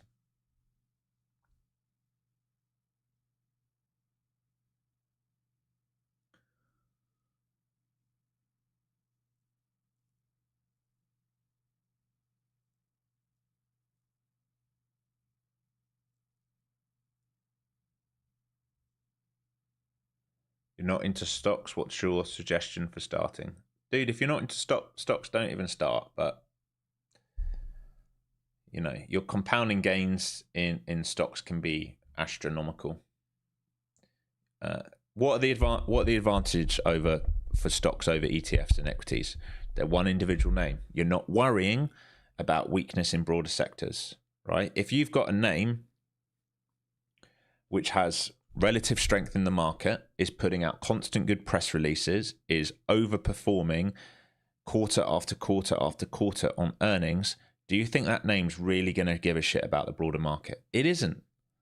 It isn't, right? So the opportunity is massive. And then you have things like growth stocks and stuff to get into. So it really depends about you and your personality and how you want to position yourself in a market. For me, I like safe names for big money, and I'll put less of my equity into growth names where I think we have room. For example, I am not positioned the same size right now long in IONQ. Right, I am not the same size long in here. We're long in here right now, right, as a team. And we're looking for acceptance over 70 to break new highs. Now, if we get that, we're in price discovery because it's a growth name, and we can look for the 100 break and 140s, right? But my size in this name is not comparable to my Apple position, which I took last August. Was it 2024, 2025? 202s here. 202s. Last August, there you go. I'm long from here in Apple.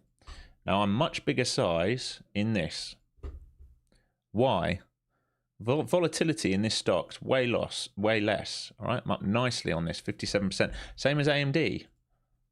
AMD, I'm up huge on. This is more of a growth name. All right, I'm long from the 180s. This pullback here we got in. No, must be this one. This one, this one, somewhere around here. So one of these two, we're long in this. All right, and I sold most in these pushes. All right, and I've got the tiniest bit left. It's all about understanding the risk reward and the type of stock. This is a much more volatile stock, but it's a hot sector. ATR will be bigger. Apple, slow, steady, slow, steady, slow, steady. Position on dips. Look for growths over time. IONQ, higher risk, smaller size. Take profits aggressively into key levels. Let runners work. I can show you AMD right now. Let's get my swing account up. Right, I don't know. I can't remember how long this trade took. We're still holding some. It's not many times you get a mega cap that you're on up 222% on. All right, it's not often. Most of my ones, like Apple, I can show you I'm up 41.5% on. All right, I haven't taken any profit in that. I would look to add on flushes because they're good names. SoFi, I'm now up 12% on. Robinhood, I'm up 36% on. Oracle, 26% on. My Vanguard accounts, which is basically the S&P, 17% on. Meta, 4.5% on. IONQ, 19%. ARKX, which is how I positioned long into SpaceX before the IPO, 8%. There are some names I'm not going to read here because I'm going to keep them for the Discord, but you know, it all depends what your personality is and what you're looking for.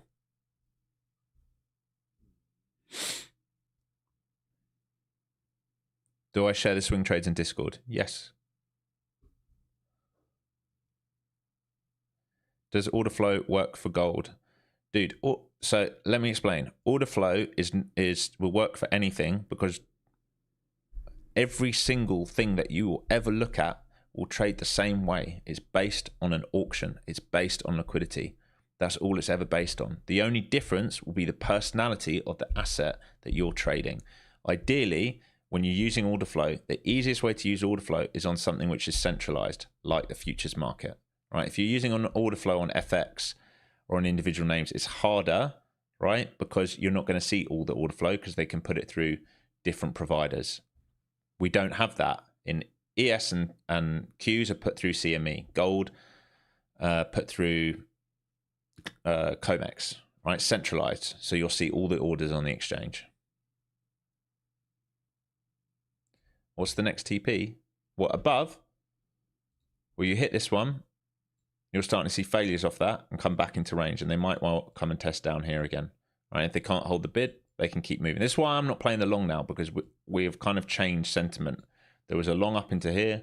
They failed here, like we talked about. You better be locking some in there. I'm not interested in the long so much now. Oh, we're also well into lunch. Jeez, I didn't realize it's so late. Why didn't you guys tell me? I don't want to sit here any longer. Just sat here giving a free lesson.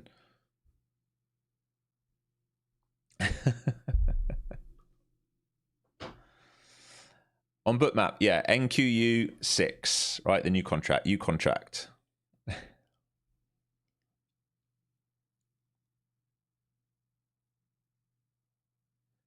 Alex, watch many live streams. You are by far the best. You're extremely knowledgeable. May God bless you with happiness, good health, so you can enjoy everything you've heard. Oh, thank you, Fiona. It's very kind of you.